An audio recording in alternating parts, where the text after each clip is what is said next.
बिस्मिल्लाहिर्रहमानिर्रहीम अस्सलामु अलैकुम डियर स्टूडेंट्स। उम्मीद करता हूँ आप सब खैरियत से होंगे। माई सेल्फ मोहम्मद जुनैद सऊ, lecture chemistry in higher education department.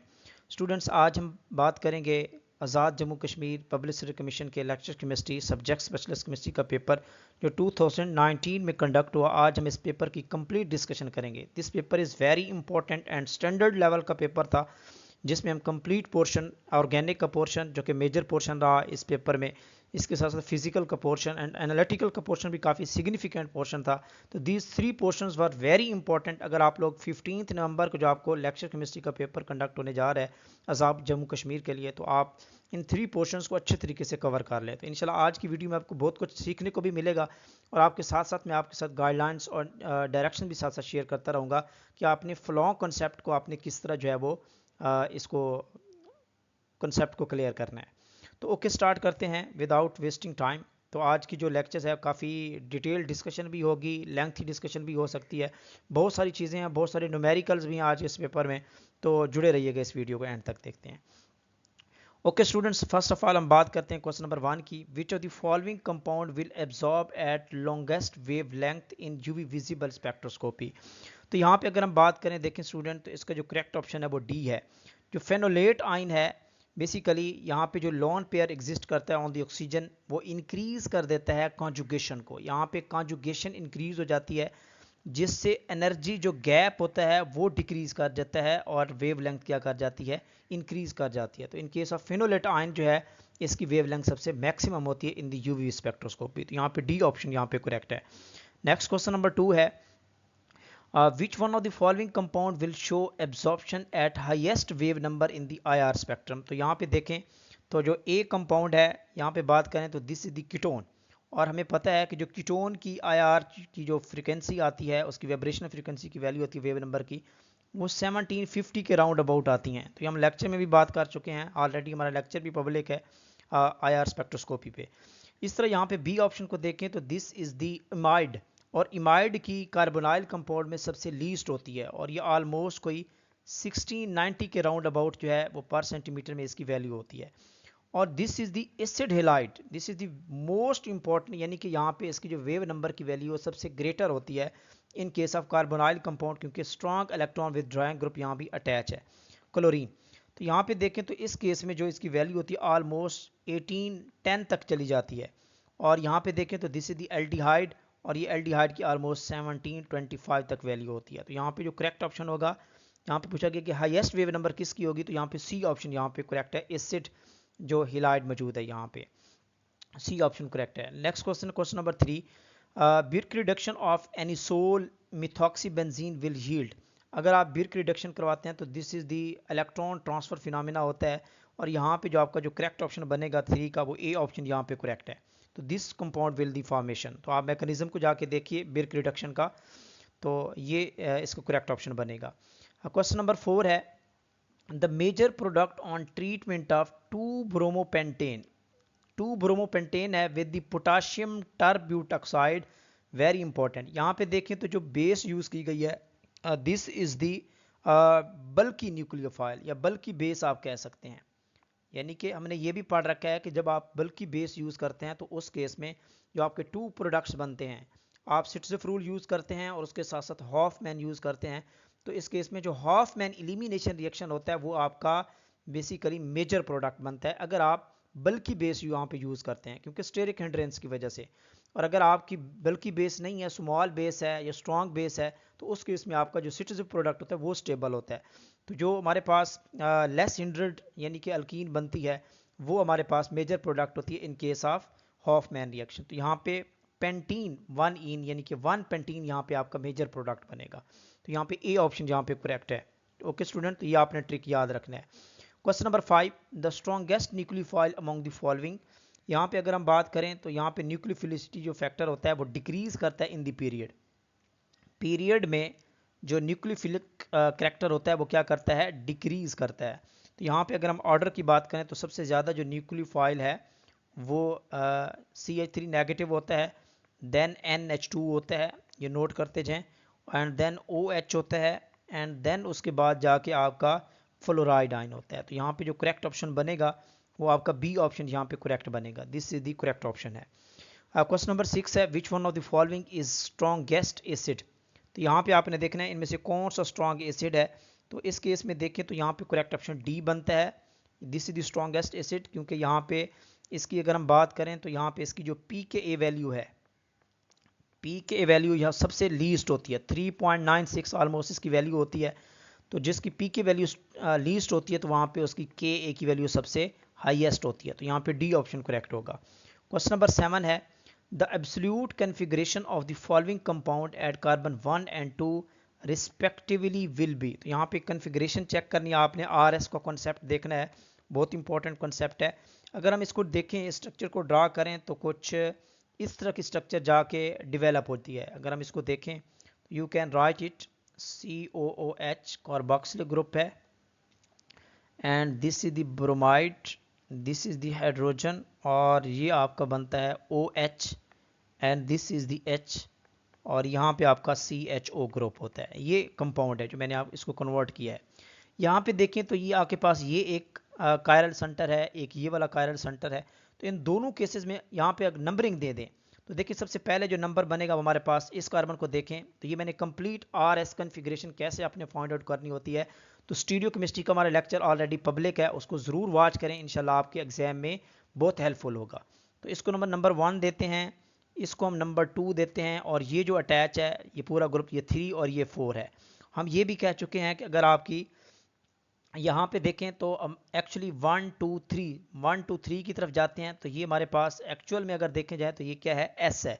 लेकिन हमारी जो लीस्ट प्रायोरिटी है वो हॉरिजॉन्टल पोजीशन पे है, तो हम इसको रिवर्स करेंगे तो ये आपकी R बन जाएगी, दिस कार्बन इज R। इसी तरह यहाँ पे आप नंबरिंग देना चाहे तो ये भी दे सकते हैं, OH ग्रुप को 1 देंगे, इसको 2 देंगे, और ये वाला जो पार्ट है वो 3 होगा और ये 4 होगा। इसमें फिर जो फोर्थ लीस्ट प्रायोरिटी है वो हॉरिजॉन्टल पोजीशन पे है। अगर हम देखें तो इसमें 1 2 3 इस तरफ जाएगा, तो अगर देखें तो ये R बन रहा है, लेकिन हॉरिजॉन्टल पोजीशन पे होने की वजह से इसको हम रिवर्स करेंगे तो ये S बन जाएगा। तो एक्चुअल में यहाँ पे जो करेक्ट ऑप्शन है वो C है, R एंड S कन्फिग्रेशन आती है, C ऑप्शन यहाँ पे करेक्ट है। क्वेश्चन नंबर 8, ईजी सिस्टम जो है वो कन्फिग्रेशनल या ज्योमेट्रिकल आइसोमर से लिया गया है। ये भी बहुत सिंपल ट्रिक हम ऑलरेडी शेयर कर चुके हैं, जो CIP स्कीम के अकॉर्डिंग आपने ये नेमिंग देनी होती है, नंबरिंग देनी होती है। यहाँ पे देखें हमारे पास 2 डबल बॉन्डेड अल्कीन है, तो नेमिंग दे दें, ये हमारे पास क्लोरीन फर्स्ट होगा एटम, इस कार्बन को इस एटम को दें तो ये सेकंड पोजीशन होगी, फिनाइल को थर्ड देंगे, एंड सॉरी अगर इन दोनों में से दें तो ये फिनाइल फर्स्ट होगा और ये सेकंड होगा। तो यहाँ याद रख लें कि अगर आप 1 2 पोजीशन बिल्कुल पैराडॉक्स यानी कि आमने सामने हो तो दिस इज यानी कि सिज कहते हैं, लेकिन इस केस में हम इसको नाम देते हैं जी का। तो ये हमारे पास जो डबली बॉन्डेड है ये जी है, जी कैटेगरी है। इसी तरह यहाँ पे अगर हम बात करें तो इस जो अल्कीन सिस्टम है इसको नेमिंग दें तो ब्रोमीन का फर्स्ट प्रायोरिटी होगी, इसका सेकंड नंबर होगा, फिर इसके साथ ये वाला जो है आपका थर्ड पे होगा, ये आपका क्या होगा सेकंड पे होगा, और ये आपका फर्स्ट पे होगा। तो इस केस में भी देखें तो ये हमारे पास आपके क्या बनता है, सिज बनता है। क्या बनता है, this is the first, this is the second, तो ये आपके पास क्या बनता है, तो जी पोजीशन बनती है। तो यहाँ पे दोनों केसेस में हमारे पास जी पोजीशन है, तो इसका जो करेक्ट ऑप्शन है वो आपका बनेगा कौन सा स्टूडेंट, डी ऑप्शन बनेगा। तो ये हमारे पास बी ऑप्शन बनेगा, सॉरी जी बनेगा। तो this is the correct naming. तो ये भी कंप्लीट वीडियो मैंने वहाँ पे दी हुई है, ज्योमेट्रिकल आइसोमर को मैंने डिटेल में डिस्कस किया हो कि आप CIP स्कीम के अकॉर्डिंग किस तरह आप आइडेंटिफाई कर सकते हैं कि कौन सा कंपाउंड आपका जी होगा, कौन सा ई होगा। तो नेक्स्ट क्वेश्चन नंबर 9 है, इसमें चले जाते हैं जी, स्टार्ट में चले जाते हैं। This is the 9, Fischer projection of the following compound will be. इस केस में देखें तो ये स्ट्रक्चर एक गिवन है, इसमें आपने फिशर प्रोजेक्शन देखना है। तो फिशर प्रोजेक्शन के अकॉर्डिंग यहाँ पे जो करेक्ट ऑप्शन है वो डी बनता है, बोथ ए एंड बी। तो ये जो ए स्ट्रक्चर है और इसके साथ साथ जो बी स्ट्रक्चर है, ये दोनों फिशर प्रोजेक्शंस यानी कि इस वेज डे स्ट्रक्चर की फिशर प्रोजेक्शंस हैं। तो फिशर प्रोजेक्शन पे भी मैंने कंप्लीट वीडियो दी हुई है कि आप किस तरह वेज डे स्ट्रक्चर को फिशर प्रोजेक्शन में कन्वर्ट कर सकते हैं, तो वो भी डिटेल वीडियो वहाँ पे मौजूद है, आप उसको भी देख सकते हैं। तो डी ऑप्शन यहाँ पे करेक्ट होगा। क्वेश्चन नंबर 10 की बात कर लेते हैं।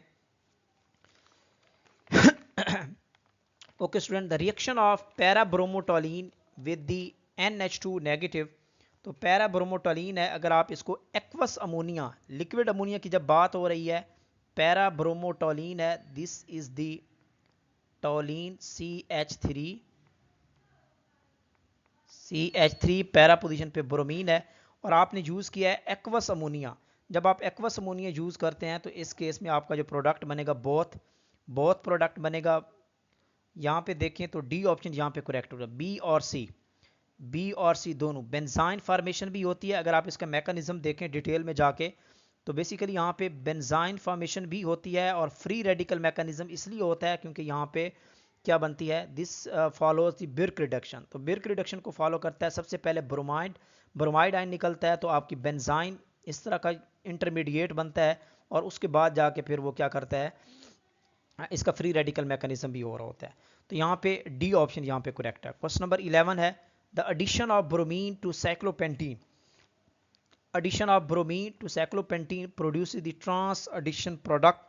तो ट्रांस एडिशन प्रोडक्ट जो है this suggest the reaction proceed through the this is the electrophilic addition. क्योंकि यहाँ पे देखें तो यहाँ पे ब्रोमीन जब निकलता है तो ये ब्रोमोनियम आयन बनता है। This is the electrophilic addition reaction है।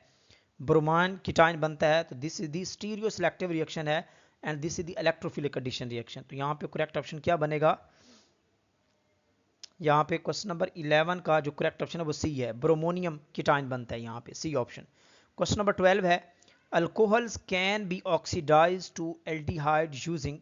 तो अल्कोहल्स आप एल्डिहाइड में किस तरह कन्वर्ट कर सकते हैं, तो आप क्रोमिक एसिड भी यूज़ कर सकते हैं, सवर्न ऑक्सीडेशन भी यूज़ कर सकते हैं, पिरिडीनियम डाइक्लोराइड PCC जिसको पिरिडीनियम डाइक्लोराइड PDC, ये भी आप यूज़ कर सकते हैं। तो यहाँ पे डी ऑप्शन यहाँ पे करेक्ट है। All these are the oxidizing agent. Question number 13 है which reagent can be used for the oxidation in the reaction below. तो 13 का जो करेक्ट ऑप्शन यहाँ पे बनेगा वो ए ऑप्शन यहाँ पे करेक्ट है। जो सोडियम पीरियोडेट है बेसिकली यहाँ पे ये करेक्ट ऑप्शन है। सोडियम पीरियोडेट की ये क्वालिटी है कि this convert diols into ketones. ये क्या करता है, डायोल्स को, दीज आर द डायोल्स, यहाँ पे देखें दीज आर द डायोल्स, और ये इसमें किस में कन्वर्ट कर देता है, कीटोन्स में कन्वर्ट कर देता है। जबकि जो MCPBA है जिसको हम कहते हैं मेटा क्लोरो पर ऑक्सी बेंजोइक एसिड कहते हैं, this is the special for converting the alkenes into epoxide. तो ये अल्कीन्स को एपॉक्साइड में कन्वर्ट करता है, तो ये करेक्ट नहीं होगा। तो यहाँ पे ए ऑप्शन यहाँ पे करेक्ट है। क्वेश्चन नंबर 14 है experimental rate equation for bromination of cyclohexane. Bromination of cyclohexane showed that rate of reaction depends upon the concentration of cyclohexanone and base. तो यहाँ पे रेट ऑफ रिएक्शन जो है वो दोनों यानी कि बेस पे भी और सबस्ट्रेट पे भी डिपेंड कर रहा है। तो this will follow the second order of reaction. This is very simple question. What is the intensity ratio of peaks of quartet in the proton NMR। Very important student, हम ये हमारा lecture भी public है, आप जहाँ पे देख सकते हैं NMR का हमारा लेक्चर कंप्लीट सीरीज हमने अपलोड की हुई है। तो वहाँ मैंने डिस्कस की है पास्कल ट्रायंगल, जो कि स्प्लिटिंग रेशो को डिटेल में मैंने बताया है कि जब आपके पास 2 पीक्स होंगी तो उस वक्त आपकी रेशो 1:1 होती है। जब 3 होती है तो उस केस में आपकी 1:1 रेशो होती है। और जब आपकी पीक्स जो है वो क्या हो, क्वार्टेट हो, 4 पीक्स हो, तो उसमें रेशो आपकी 1, 3, 3 और क्या होती है, दिस इज द 1। तो यहाँ पे जो करेक्ट ऑप्शन बनेगा वो C option is the correct option है, 15 का सी। तो NMR का लेक्चर आप जरूर विजिट कीजिएगा। क्वेश्चन नंबर 16 है how many peaks will be absorbed in the signal due to the circled hydrogen. तो यहाँ पे ये एक हाइड्रोजन है, सर्कल हाइड्रोजन है, ये वाला हाइड्रोजन है, इनकी वजह से पीक्स आपने बतानी है। तो वेरी सिंपल, आपने स्प्लिटिंग देखनी होती है, नेबरिंग प्रोटॉन के अकॉर्डिंग ही स्प्लिटिंग होती है। तो यहाँ पे प्रोटॉन है तो इस कार्बन के साथ ओनली 1 प्रोटॉन है, तो इसमें आप 1 + 1 करेंगे तो ये आपकी 2 यानी कि डबलेट पीक्स आएंगी। तो इस केस में आप देखें तो यहाँ पे 2 पीक्स आएंगी। ठीक है स्टूडेंट, यहाँ पे देखें ये प्रोटॉन है जिस कार्बन के साथ अटैच है, तो यहाँ पे भी CH3 3 प्रोटॉन है, ये भी 3 प्रोटॉन है, तो टोटल 6 प्रोटॉन है। तो 6 + 1 यहाँ पे आपकी हेप्टेट पीक आती है, 7 इसकी टोटल यानी कि सिग्नल आएंगे। यहाँ पे देखें तो प्रोटॉन है, ये जिस कार्बन के साथ अटैच है, ये किसी कार्बन के साथ अटैच भी नहीं है, लेकिन यहाँ पे CH3 ग्रुप में है, तो 3 प्रोटॉन है, तो 3 + 1 करेंगे तो ये 4 आएगी। तो वैल्यू क्या बनेगी इसकी, 4 ओवरऑल वैल्यू आएगी। तो यहाँ पे जो करेक्ट ऑप्शन है सूटेबल है वो आपका सी ऑप्शन यहाँ पे करेक्ट ऑप्शन है। तो ये NMR में बेसिक कॉन्सेप्ट मैंने डिटेल में बताया हुआ है, स्प्लिटिंग में इंटीग्रेशन जो फैक्टर मैंने बताया हुआ है। क्वेश्चन नंबर 17 है how many carbon 13 NMR signals will show the compound show from left to right. तो यहाँ पे there is ambiguity in the options. यहाँ पे देखें तो यहाँ पे ऑप्शंस एक्चुअल में जो करेक्ट ऑप्शन जो है यहाँ पे नहीं दिए गए। चलें बात कर लेते हैं। तो दिस इज द पेंटेन, यहाँ पे देखें तो हमारे पास पेंटेन है, इसके कार्बन 13 में 3 सिग्नल मिलते हैं, जबकि यहाँ पे देखें तो this is the 2 methyl heptane, तो इसके टोटल 5 सिग्नल हमें मिलते हैं। कार्बन 13 की बेसिक आप पढ़ लें तो आपको पता चल जाएगा। इसी तरह यहाँ पे जो सी ऑप्शन है हेप्टेन है, इसके 4 सिग्नल मिलते हैं, और ये सिमेट्रिक कंपाउंड है तो इसके ओनली 2 सिग्नल मिलेंगे। तो यहाँ पे देखें तो यहाँ पे रेशो बननी चाहिए 3, 5, 4, 2, तो यहाँ पे कोई भी ऑप्शन करेक्ट नहीं है, तो I think there is error in the option, तो ये नोट कर लें इसको, तो ये करेक्ट ऑप्शन बनेगा। क्वेश्चन नंबर 18 है, which one of the following will give the tertiary alcohol on treatment with the, तो एसीटोन, बहुत सिंपल क्वेश्चन है, जब एसीटोन का रिएक्शन करवाया जाता है ग्रिग्नॉर्ड रिएजेंट के साथ तो आपको टर्शरी अल्कोहल मिलती है। इसी तरह जब आपका फॉर्मल्डिहाइड का रिएक्शन करवाया जाता है तो आपको प्राइमरी अल्कोहल मिलती है, और जब एसिटल्डिहाइड का रिएक्शन करवाया जाता है तो आपको सेकेंडरी अल्कोहल मिलती है। तो यहाँ पे सी ऑप्शन करेक्ट है। क्वेश्चन नंबर 19 पे चलते हैं। Question number 19, very important. Which one of the following statement is true about the pyridine in the nucleophilic substitution reaction? यहाँ पे बात नोट कर लें स्टूडेंट, न्यूक्लियोफिलिक सब्सटीट्यूशन रिएक्शन है तो pyridine जो है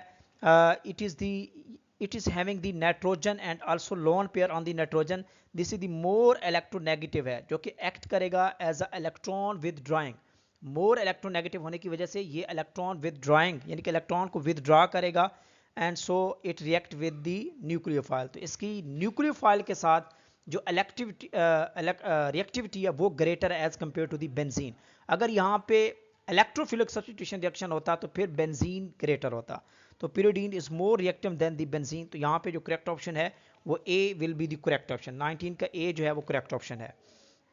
ओके स्टूडेंट, नेक्स्ट क्वेश्चन 20 है, इस तरफ मूव करते हैं। This is the question, question number 20, which one of the following compound undergo dehydration easily, तो टर्शरी अल्कोहल जो है ये इजीली डिहाइड्रेटेड हो जाती है क्योंकि जो इसका जो है वो स्टेबल कार्बोकेटायन इंटरमीडिएट बनता है, तो ईज ऑफ जो है डिहाइड्रेशन होती है वो इंटरमीडिएट पे डिपेंड करती है। तो यहाँ पे सी ऑप्शन यहाँ पे करेक्ट है, टर्शरी अल्कोहल। नेक्स्ट क्वेश्चन 21 है, कुछ कॉम्प्लेक्स क्वेश्चन भी दिए गए। ऑर्गेनिक केमिस्ट्री काफ़ी आप समझ लें कि स्टैंडर्ड का पार्ट था यहाँ पे एजेके केमिस्ट्री में।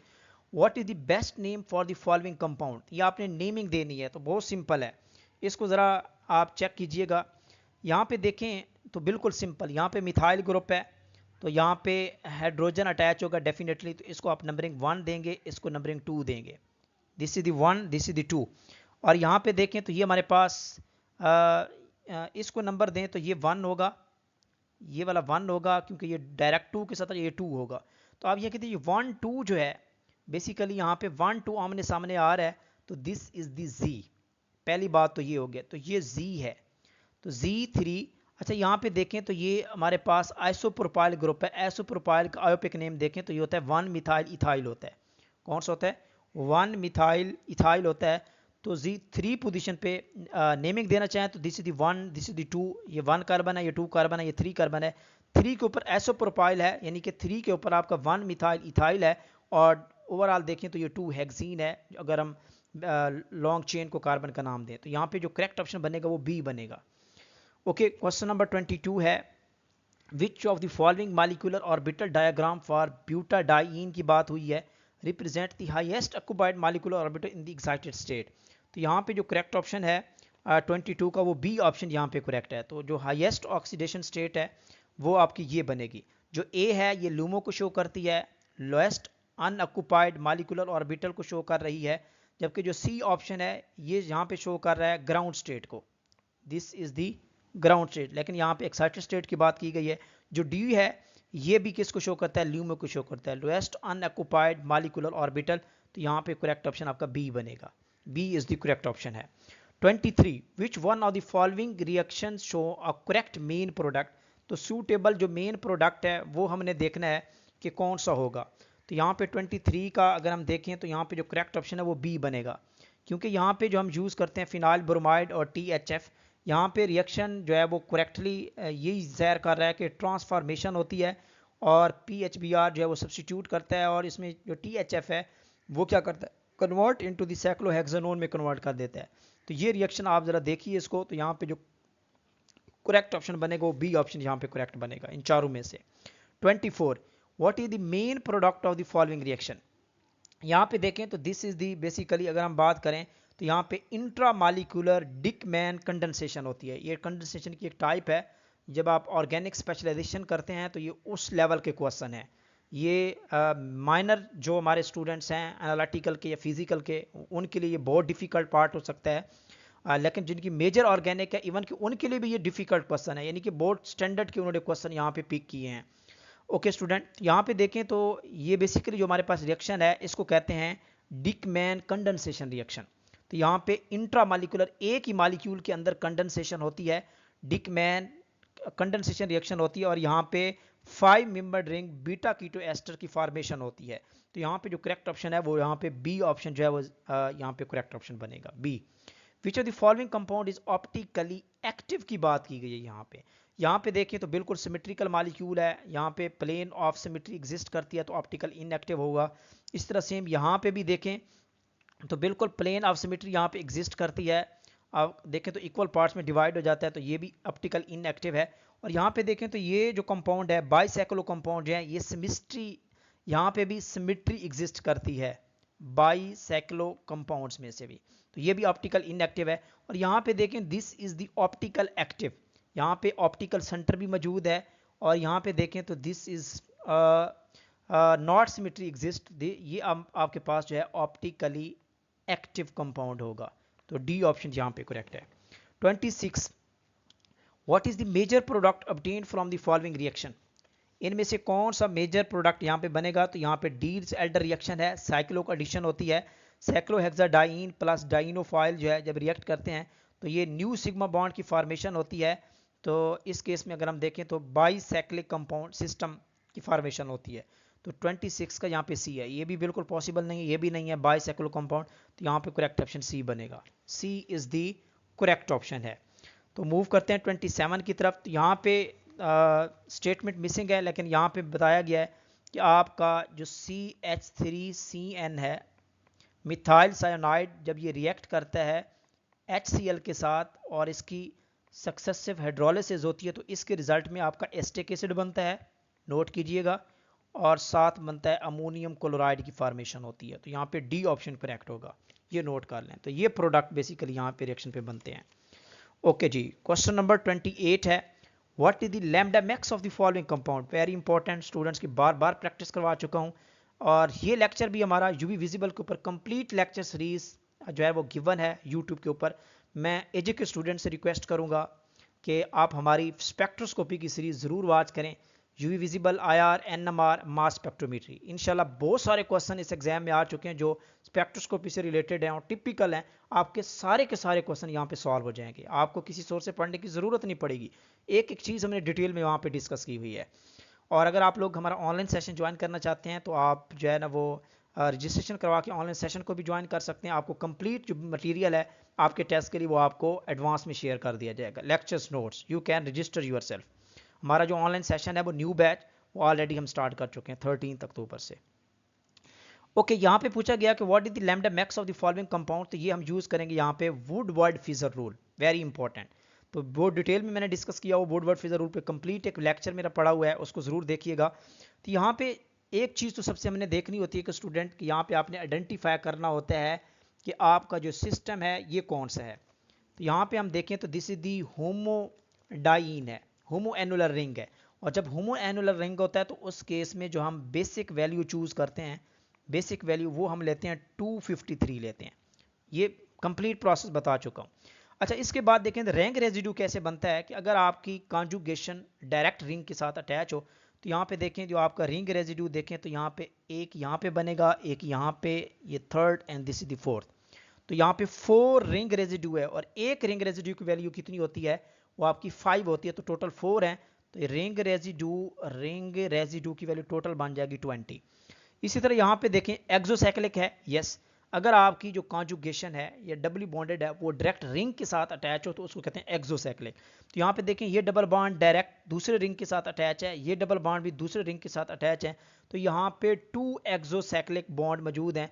तो यहाँ पे हर एक्सोसाइक्लिक की ईच एक्सोसाइक्लिक के लिए 5 वैल्यू होती है, तो 2 है तो टोटल 10 हो जाएगी, तो ये 10 हो जाएगी। आप इसको कैलकुलेट करें तो ये हो जाएगा 283 वैल्यू हो जाएगी। तो एक्सपेक्टेड वैल्यू जो होती है, कैलकुलेटेड वैल्यू, वो आपकी 283 जो है लैम्डा मैक्स होगी नैनोमीटर में। तो डी ऑप्शन यहाँ पे करेक्ट है। ओके स्टूडेंट, क्वेश्चन नंबर 29 पे चले जाते हैं। Which of the following alcohols will give a yellow PPT of iodoform. तो आइडोफार्म के लिए हम ऑलरेडी पढ़ चुके हैं, लेक्चर में भी हम बात कर चुके हैं, स्टूडेंट्स को पढ़ा चुके हैं कि देखें प्राइमरी अल्कोहल में ओनली एथेनॉल रिएक्शन देती है आइडोफार्म, पॉजिटिव आइडोफार्म टेस्ट, और सेकेंडरी अल्कोहल में ओनली 2 ओल देती है, ओनली 2 ओल जिसके साथ आपका मिथाइल ग्रुप अटैच हो डायरेक्ट, यानी कि OH जिस कार्बन के साथ अटैच है वो कार्बन मिथाइल ग्रुप के साथ अटैच होनी चाहिए। तो यहाँ पे जो करेक्ट ऑप्शन बनेगा वो आपका बी बनेगा, ये नोट कर लें 29 का बी, 2 प्रोपानोल यहाँ पे this is the correct option है। जबकि 1 ब्यूटानोल भी नहीं हो सकता, ये तीनों नहीं हो सकते यहाँ पे, ये नेगेटिव आइडोफॉर्म टेस्ट देंगे, ये येलो क्रिस्टल नहीं बनाएंगे। क्वेश्चन नंबर 30 की तरफ मूव करते हैं। Which one of the following statement is true about the pyridine in the nucleophilic substitution? बिल्कुल रिपीटेड क्वेश्चन है, ऑलरेडी हम इसी एजे के क्वेश्चन में रिपीट हो चुका है। तो pyridine is more reactive than the benzene in case of nucleophilic substitution reaction। तो ए ऑप्शन यहाँ पे करेक्ट है। 31 efficiency of Ericsson cycle is Carnot cycle. तो डिफरेंट साइकिल हैं, तो इसमें से एक इरिसन साइकिल होता है जो कि कॉर्नाट साइकिल की तरह होता है। तो यहाँ पे इसकी जो एफिशिएंसी होती है वो ऑलमोस्ट इक्वल होती है, क्योंकि ये दोनों जो हैं आपका इरिसन साइकिल और कॉर्नाट साइकिल जो है, दीज आर बोथ, अगर हम इनकी बात करें 31 की, तो यहाँ पे ये दोनों जो साइकिल हैं ये आइडियल थर्मोडायनामिक साइकिल हैं। तो यहाँ पे इनकी जो एफिशिएंसी होती है वो ऑलमोस्ट इक्वल होती है। ओके स्टूडेंट, ये नोट कीजिएगा।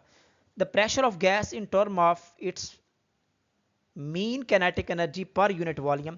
तो यहाँ पे देखें कैनेटिक एनर्जी का स्टूडेंट हम फार्मूला पढ़ चुके हैं कि kinetic energy is equal to 3/2 pressure के। तो यहाँ क्योंकि प्रेशर का पूछा गया है, तो प्रेशर का जब पूछा गया तो प्रेशर आपका होगा P is equal to 2/3 kinetic energy आ जाएगा। तो यहाँ पे जो करेक्ट ऑप्शन बनेगा वो आपका डी करेक्ट ऑप्शन बनेगा, 32 का D is the correct option है। Why the heat evolved in the neutralization of HF is highest? HF के केस में अगर ये न्यूट्रलाइजेशन रिएक्शन शो करता है, बेस के साथ रिएक्ट करता है, तो यहाँ पे इसकी हीट बहुत ज़्यादा इवॉल्व होती है। तो इसकी क्या रीज़न है? इसकी रीज़न यही है क्योंकि इसमें फ्लोरीन जो है, fluoride ion very small size होता है, हाईली इलेक्ट्रोनेगेटिव होता है एंड ग्रेटर इंट्रैक्शन होती है विद द वाटर मॉलिक्यूल, जिसकी वजह से हीट इवॉल्व होती है काफ़ी सारी। तो यहाँ पे जो करेक्ट ऑप्शन बनेगा due to the high hydration energy of fluoride ion, तो यहाँ पे बी ऑप्शन करेक्ट होगा, 33 का बी ऑप्शन यहाँ पे करेक्ट है। 34 for maximum specific output of constant volume cycle. अच्छा, यहाँ पे कांस्टेंट जो वॉल्यूम साइकिल होता है इसको ऑटो साइकिल कहते हैं। ये बहुत ही यानी कि हाई लेवल के क्वेश्चन पूछेंगे थर्मोडायनेमिक्स से, इसको कहते हैं ऑटो साइकिल कहते हैं। और इस केस में यहाँ पे अगर हम देखें तो फॉर मैक्सिमम आउटपुट कंडीशन क्या होती हैं, या तो सक्शन का टेम्परेचर ज़्यादा होना चाहिए, या कंबस्टन एफिशिएंसी हाई होनी चाहिए, या कंप्रेशन रेशो हाई होनी चाहिए। तो यहाँ पे जो करेक्ट ऑप्शन बनेगा वो आपका बनेगा suction temperature should be high, C is the correct option है यहाँ पे। Average kinetic energy per molecule, तो हम ऑलरेडी डिस्कस कर चुके हैं, जो एवरेज कैनेटिक एनर्जी होती है वो होती है 3/2, क्या होती है 3/2 kT। This is the correct formula, ये आपके गैसियस स्टेट से लिया गया है। Kinetic energy is equal to 3/2 kT, ये आपकी एफएससी की बुक में भी गिवन है, ए ऑप्शन यहाँ पे करेक्ट है। Question number 36 a non volatile solid is added to the water. जब आपके पास ये वाटर है H2O है और आप इसमें अंदर कोई सॉलिड ऐड करते हैं या सोल्यूट ऐड करते हैं जो कि नॉन वोलेटाइल होगा, तो डेफिनेटली इस वाटर का बॉइलिंग पॉइंट को इंक्रीज कर देगा। तो यहाँ पे ए ऑप्शन यहाँ पे करेक्ट होगा, this is the elevation of boiling point. ये कोलिगेटिव प्रॉपर्टी से क्वेश्चन लिया गया सॉल्यूशन से। क्वेश्चन नंबर 37 है the piston moves 5 centimetre of work done in the litre ATM। यहाँ पे जो ये क्वेश्चन है दिस इज द आप कह लें कि इनकम्प्लीट स्टेटमेंट है। मैंने हर हवाले से इसको चेक किया है, this is the incomplete statement. ये कैसे पॉसिबल हो सकता है कि वर्क डन पूछा जाए, और वर्क डन का फार्मूला होता है minus P del V, note कर लें इसको। यहाँ पे 5 सेंटीमीटर जो पिस्टन अप मूव करता है, ये बेसिकली उसकी हाइट दी गई है या डिस्टेंस दिया गया है टेम्परेचर का, सॉरी पिस्टन का। तो जहाँ पे देखें तो जो डेल V है वो हमें पता है कि डेल V होता है एरिया मल्टीप्लाई जो पिस्टन डिस्टेंस मूव करता है अप या बिलो। यहाँ पे देखें तो एरिया नॉट गिवन। अच्छा, सबसे मेन बात प्रेशर भी नॉट गिवन, यहाँ पे या तो इसको प्रेशर भी देना चाहिए था और एरिया देना चाहिए था, तब उसको न्यूमेरिकल करेक्ट स्टेटमेंट होती। यहाँ पे ना तो एरिया है ना डिस्टेंस है, तो फिर कैसे कोई आसमान से वैल्यूज नाजिल होंगी जो हम कैलकुलेट करके इनको वर्क डन कैलकुलेट करके दिखाएंगे। तो यहाँ पे मेरे according my point of view ये जो है बिल्कुल जो है this is the incorrect statement है, इनकम्प्लीट स्टेटमेंट है, इसमें कुछ ना कुछ वैल्यूज ऐड करनी चाहिए थी न्यूमेरिकल के लिए। ओके, नेक्स्ट मूव करते हैं, क्वेश्चन नंबर 38 है। तो ये क्वेश्चन जो है लिया गया है आपकी एक्टिवेशन एनर्जी से। ओके, इसको कैलकुलेट कर लेते हैं, या ऑलरेडी हम अपने सेशन में भी स्टूडेंट से प्रैक्टिस करवा चुके हैं इस तरह के न्यूमेरिकल की, अल्हम्दुलिल्लाह। This is the beauty of our online classes and session. The rate constant of a reaction, rate constant की वैल्यू 30 डिग्री पे दी गई है, यानी कि K1 और टेम्परेचर T1 दिया गया है। इस तरह उसने कहा कि टेम्परेचर के बढ़ाने से 40 डिग्री पे इसका जो रेट होगा वो K2 दिया गया है। Calculate the activation energy. तो मैंने स्टूडेंट्स को ये बताया हुआ है, स्टूडेंट्स आपने नोट किया होगा कि जब आपको 2 डिफरेंट टेम्परेचर दिए हों, 2 डिफरेंट रेट दिए हुए हैं, तो उस केस में जो हम फार्मूला यूज़ करते हैं एक्टिवेशन एनर्जी को कैलकुलेट करने का, वो मैंने आपके साथ जिक्र भी किया था। तो यहाँ पे इसको कैलकुलेट फार्मूला भी जिक्र कर देता हूँ आपके साथ। तो वो है आपके पास नेचुरल लॉग,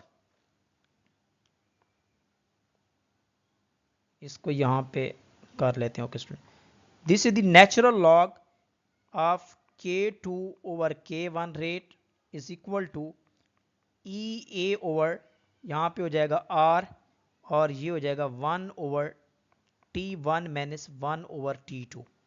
तो सबसे पहले जो आप क्या करें, टेम्परेचर जो डिग्री में दिए गए हैं आप उनको केल्विन में कन्वर्ट कर लें, और ये K2 की वैल्यू भी गिवन है, K1 की वैल्यू भी गिवन है, आप इसको डिवाइड करें, उसका नेचुरल लॉग लें। R की वैल्यू वैसे 8.31 आपने यहाँ पे पुट करनी है और उसके अकॉर्डिंग कैलकुलेट करें। तो इसका फाइनल आंसर जो आता है वो ऑलमोस्ट, आप इसको खुद कैलकुलेट करें, इतना टाइम नहीं है, बहुत लेंथी डिस्कशन हम करने लगे तो आपने खुद कैलकुलेट करना है। तो ये फार्मूला यहाँ पे यूज़ होगा। तो इसकी वैल्यू ऑलमोस्ट कोई 44.13 किलो जॉल पर मोल में वैल्यू इसकी आएगी। तो ये नोट कर लें।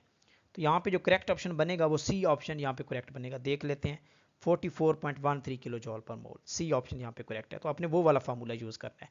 Question number 39, which among the following is not an example of second order reaction.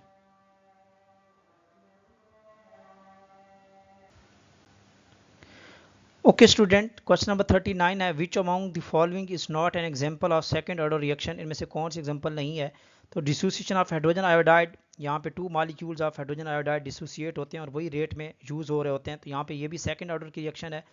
और इसके साथ बात करें NO और O3, ये भी सेकंड ऑर्डर है, पंजाब टेक्स्ट बुक में भी गिवन है। स्पोनिफिकेशन ऑफ इथाइल एसीटेट, ये भी सेकंड ऑर्डर की रिएक्शन है। यहाँ पे जो करेक्ट ऑप्शन है वो बी है, डिसोसिएशन ऑफ COCl2। यहाँ पे देखें तो जो COCl2 है, जब इसकी डिसोसिएशन होती है तो ये कार्बन यहाँ पे CO बनता है और कार्बन मोनोऑक्साइड, और साथ में बनती है Cl2। यहाँ पे अगर हम रेट इक्वेशन लिखें तो ये this is the fractional order of reaction. तो यहाँ पे CO की पावर 2 और यहाँ पे Cl, ये इसका हाफ मॉलिक्यूल होता है। तो दिस इज द 2.5 इसका ऑर्डर होता है और this is the fractional order. B is the correct option है। ओके स्टूडेंट, मूव करते हैं नेक्स्ट क्वेश्चन 40। वो कहता है in a photochemical reaction the free energy change, ये डिपेंड करती है ऑन द रिएक्शन कंडीशन के ऊपर, तो ये पॉजिटिव या नेगेटिव हो सकती है। डी ऑप्शन यहाँ पे करेक्ट है। 41, क्वांटम यील्ड ऑफ फोटोसिंथेसिस, यहाँ पे फोटोसिंथेसिस की क्वांटम यील्ड की बात की गई है। तो यहाँ पे HCl, HBr, these are irrelevant terms हैं, तो यहाँ पे डी ऑप्शन करेक्ट होगा, none of these. Question number 42 है, वो कहता है the rate constant given by, यहाँ पे उसने यहाँ पे एग्जांपल दिया है, rate constant K is equal to PZE की पावर, आई थिंक यहाँ पे उसने मेंशन किया है, यहाँ पे क्लियर नहीं है। तो क्वेश्चन नंबर 42 जो है यहाँ पे बी ऑप्शन यहाँ पे करेक्ट होगा, यहाँ पे BZE, और ये हो जाएगा -EA ओवर RT। यहाँ पे देखें तो इस केस में वो कहता है which among the following factors should be decreased if we want the reactant to proceed more rapidly, very important।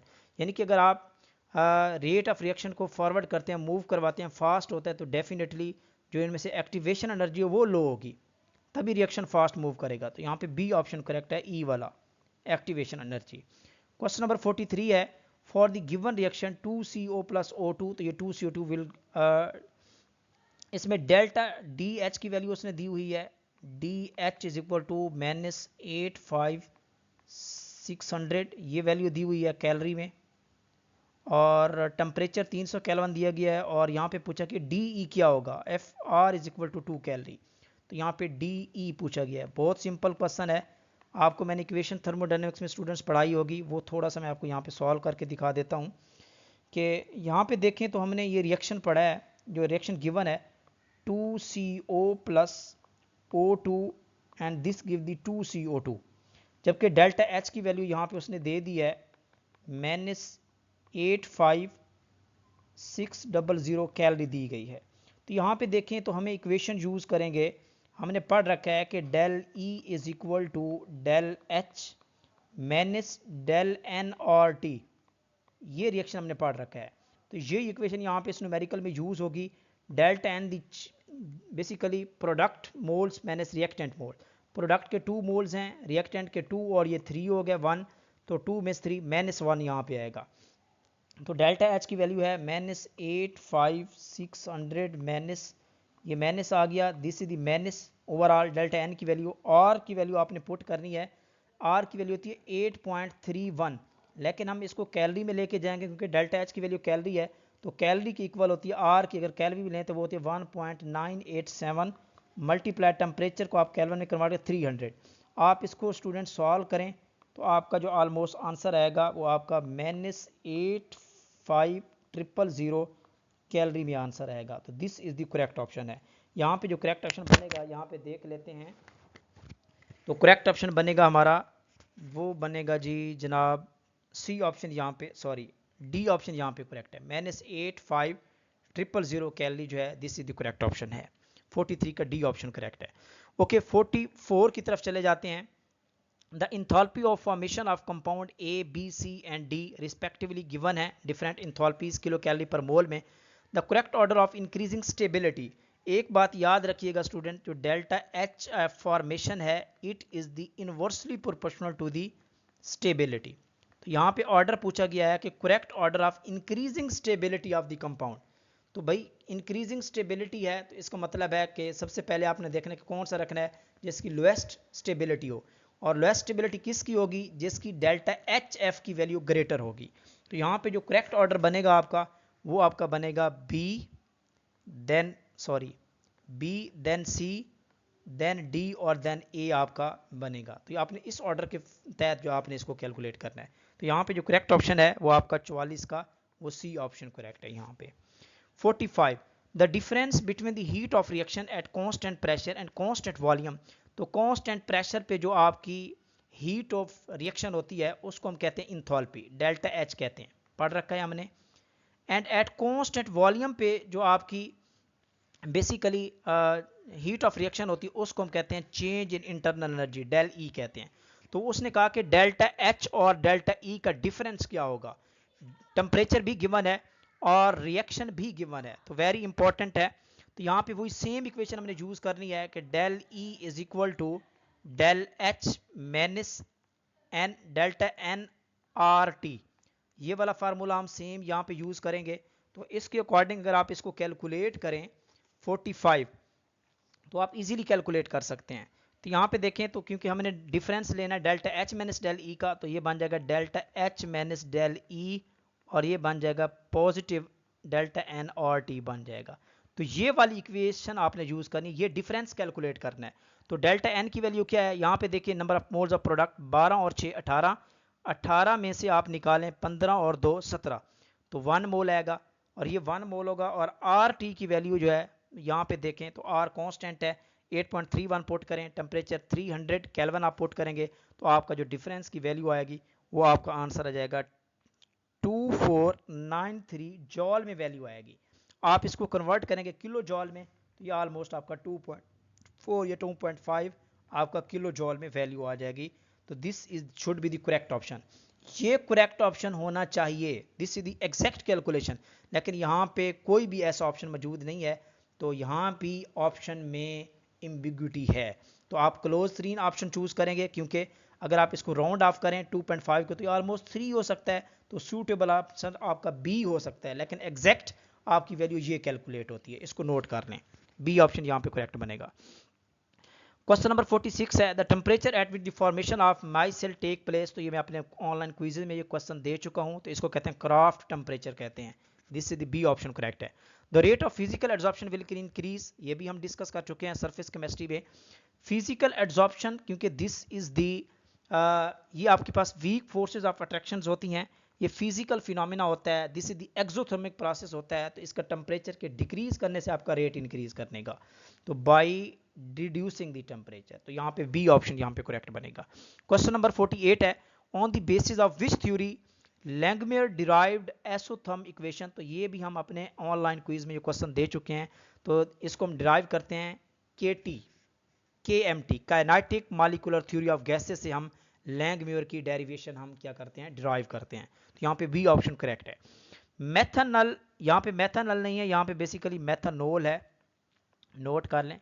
मेथनोल is produce from the water gas by using catalyst, तो ये Punjab textbook as it equation given है, तो यहाँ पे हम zinc और chromium oxide का mixture use करते हैं, ये कैटलिस्ट यूज करते हैं, बी ऑप्शन यहाँ पे करेक्ट है। Question number 50, which of the following has minimum value of coagulation for the AS2O3।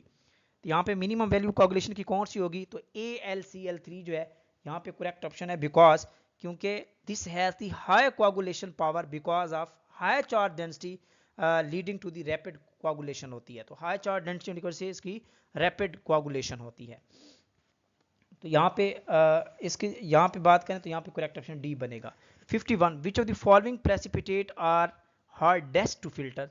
तो यहाँ पे देखें तो करेक्ट ऑप्शन आपका बनेगा जेलेटेनियस। तो जेलेटेनियस जो रहता है ये आपके जो प्रेसिपिटेट होते हैं वो हार्डेस्ट आपके बनते हैं, बिकॉज क्योंकि हाई वाटर कंटेंट होता है, जेली लाइक स्ट्रक्चर होती है, and tendency to clog filters, ये फिल्टर्स को क्लॉग भी कर सकते हैं, बंद भी कर सकते हैं, इस वजह से इनकी जो प्रेसिपिटेशन का फिनोमिना होता है, these are hardest to filter, इनको फिल्टर करना हार्ड होता है। 52, which of the following conditions would induce precipitation. तो यहाँ पे लो pH जो है ये इंपॉर्टेंट सूटेबल फैक्टर है। हाई टेम्परेचर से आपकी बेसिकली क्या होता है, आपकी प्रेसिपिटेशन नहीं होती, डाइल्यूट सॉल्यूशन से भी प्रेसिपिटेशन नहीं होती, तो यहाँ पे लो pH जो है this is the correct option है। 53 की तरफ स्टूडेंट्स मूव करते हैं, तो ये pH से क्वेश्चन लिया गया है, ये भी इंपॉर्टेंट है, लेकिन यहाँ पे जितने भी न्यूमेरिकल गिवन हैं वो बेसिकली आपको कैलकुलेटर की ज़रूरत पड़नी है, तो ये आपके लिए बैड लक भी हो सकती है, गुड लक। अगर कैलकुलेटर अलाउ है तो दिस इज़ गुड लक, और अगर कैलकुलेटर अलाउ नहीं है तो फिर आपकी hand calculation should be very excellent, आपको एक्सपर्ट होना चाहिए यूनिट्स की कन्वर्जन में, आप डिफ़िकल्ट कैलकुलेशन को किस तरह ईजी बना सकते हैं। लॉग की वैल्यूज़ भी मैंने बताई हुई हैं कि आप किस तरह आप ट्रिक यूज़ करके लॉग की वैल्यू याद रख सकते हैं, तो ये एक अलग सिनेरियो है। अल्हम्दुलिल्लाह वी आर, हम स्टूडेंट्स को एक्सपर्ट करते हैं, स्टूडेंट्स को ट्रेन करते हैं अपने ऑनलाइन सेशन में हर हवाले से। ओके, क्वेश्चन नंबर 53 की बात कर लेते हैं। वो कहते हैं कि 0.0722 molar acid has pH of 3.1 और इसकी Ka of acid is, Ka की वैल्यू पूछी गई है। तो यहाँ पे कुछ सिनेरियो इस तरह के स्टूडेंट देखें, सबसे पहले तो आपका एसिड है, लेट कर लेते हैं, यहाँ पे उन्होंने मेंशन भी नहीं किया, तो यहाँ पे देख लेते हैं Ha। चलें यहाँ पे नेक्स्ट पेज पे इसको थोड़ा सॉल्व कर लेते हैं। यहाँ पे देखें दिस इज एसिड Ha है, जब इसकी डिसोसिएशन होती है तो हाइड्रोजन आयन बनते हैं और उसके साथ आपका इनाइन एक पार्ट बनता है, इसकी कॉन्जुगेट बेस बनती है। ओके स्टूडेंट, यहाँ पे देखें जब हम इसकी Ka की, this is the weak acid, और जब हम इसकी Ka की वैल्यू लेते हैं तो इस केस में आपको पता है प्रोडक्ट की कंसंट्रेशन ओवर रिएक्टेंट आपका एसिड है Ha की कंसंट्रेशन होनी चाहिए।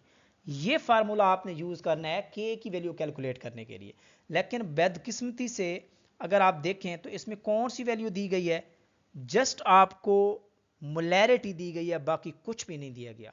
लेकिन मोलैरिटी का एक फ़ायदा ये है कि आप इससे हाइड्रोजन की कंसंट्रेशन फाइंड आउट कर सकते हैं। वो कैसे कर सकते हैं, आप इस तरह कर सकते हैं। देखें वी नो दैट कि जो pH होता है this is the negative log of hydrogen ion, और इसको हम ऐसे भी लिख सकते हैं कि अगर हाइड्रोजन आयन की कंसंट्रेशन निकालते हैं आप तो दिस इज द 10 की पावर -pH, इस तरह भी इसको लिखा जा सकता है, ये मैंने लेक्चर में भी बताया हुआ है। तो यहाँ पे देखें pH की वैल्यू गिवन है तो 10 रेज की पावर माइनस हो जाएगा 3.11, pH की वैल्यू गिवन है तो यहाँ पे आप कैलकुलेट करें तो यहाँ पे हाइड्रोजन की जो कंसंट्रेशन आती है वो आपकी हाइड्रोजन की कंसंट्रेशन आपकी निकलती है 0.000776। अब देखिए यहाँ पे कैलकुलेटर की ज़रूरत है, या आप इसको राउंड ऑफ करना चाहें तो आप इसको इस तरह भी कर सकते हैं। तो इसको राउंड ऑफ करना चाहें तो ये आपका बन जाएगा 7.76 मल्टीप्लाई 10⁻⁻⁴ मोलर जो है आपकी हाइड्रोजन आयन की कंसंट्रेशन है। अब यहाँ पे देखें अब यहाँ पे देखें मोल्स देखें तो इसका भी 1 मोल है, इसका भी 1 मोल है। जितनी हाइड्रोजन आयन की कंसंट्रेशन बनेगी, यहाँ पे नोट कीजिएगा ज़रा, जितनी हाइड्रोजन आयन की कंसंट्रेशन बनेगी उतनी ही ए नेगेटिव की भी बनेगी। Very important. तो यहाँ पे हाइड्रोजन आयन की कंसंट्रेशन हम क्या कर चुके हैं, हम मालूम कर चुके हैं। तो और सेम यही कंसंट्रेशन जो होगी वो आपकी ए नेगेटिव की भी होगी। तो ये भी निकल आई, ये भी निकल आई। अब एच ए की कैसे निकलनी है, क्योंकि ये वैल्यूज कंसंट्रेशन है एट इक्विलिब्रियम, ये नोट कर लें। तो आपके पास जो स्टार्ट में जो इनिशियल कंसंट्रेशन थी वो आपके पास क्या थी, 0.0722, 0. वहां उसने बताया भी है 0.0722, ये मोलर कंसंट्रेशन है जो इनिशियल उसने यहाँ पे बताई हुई है।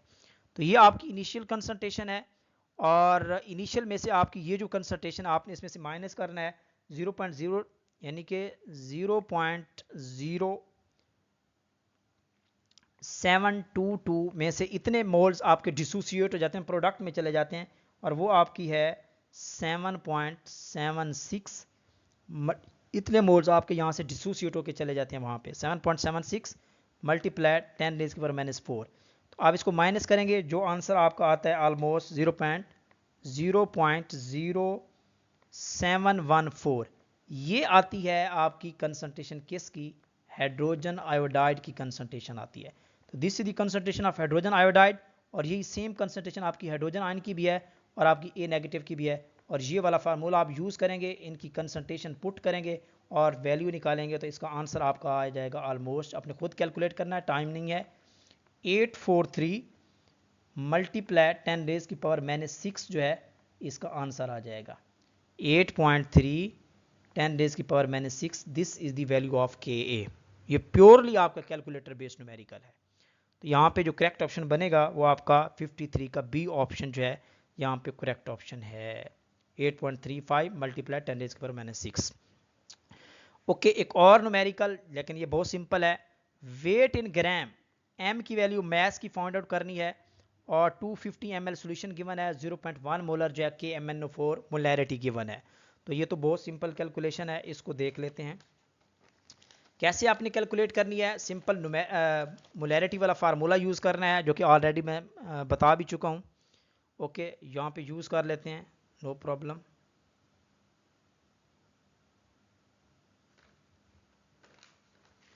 ओके जी, यहाँ पे पेज को आगे मूव करना पड़ेगा। आई थिंक मेरा रफ पेज है वो यहाँ पे, अच्छा ओके, यहाँ पे कर लेते हैं, शुक्र है। ओके, यहाँ पे इसको सॉल्व कर लेते हैं पेज को।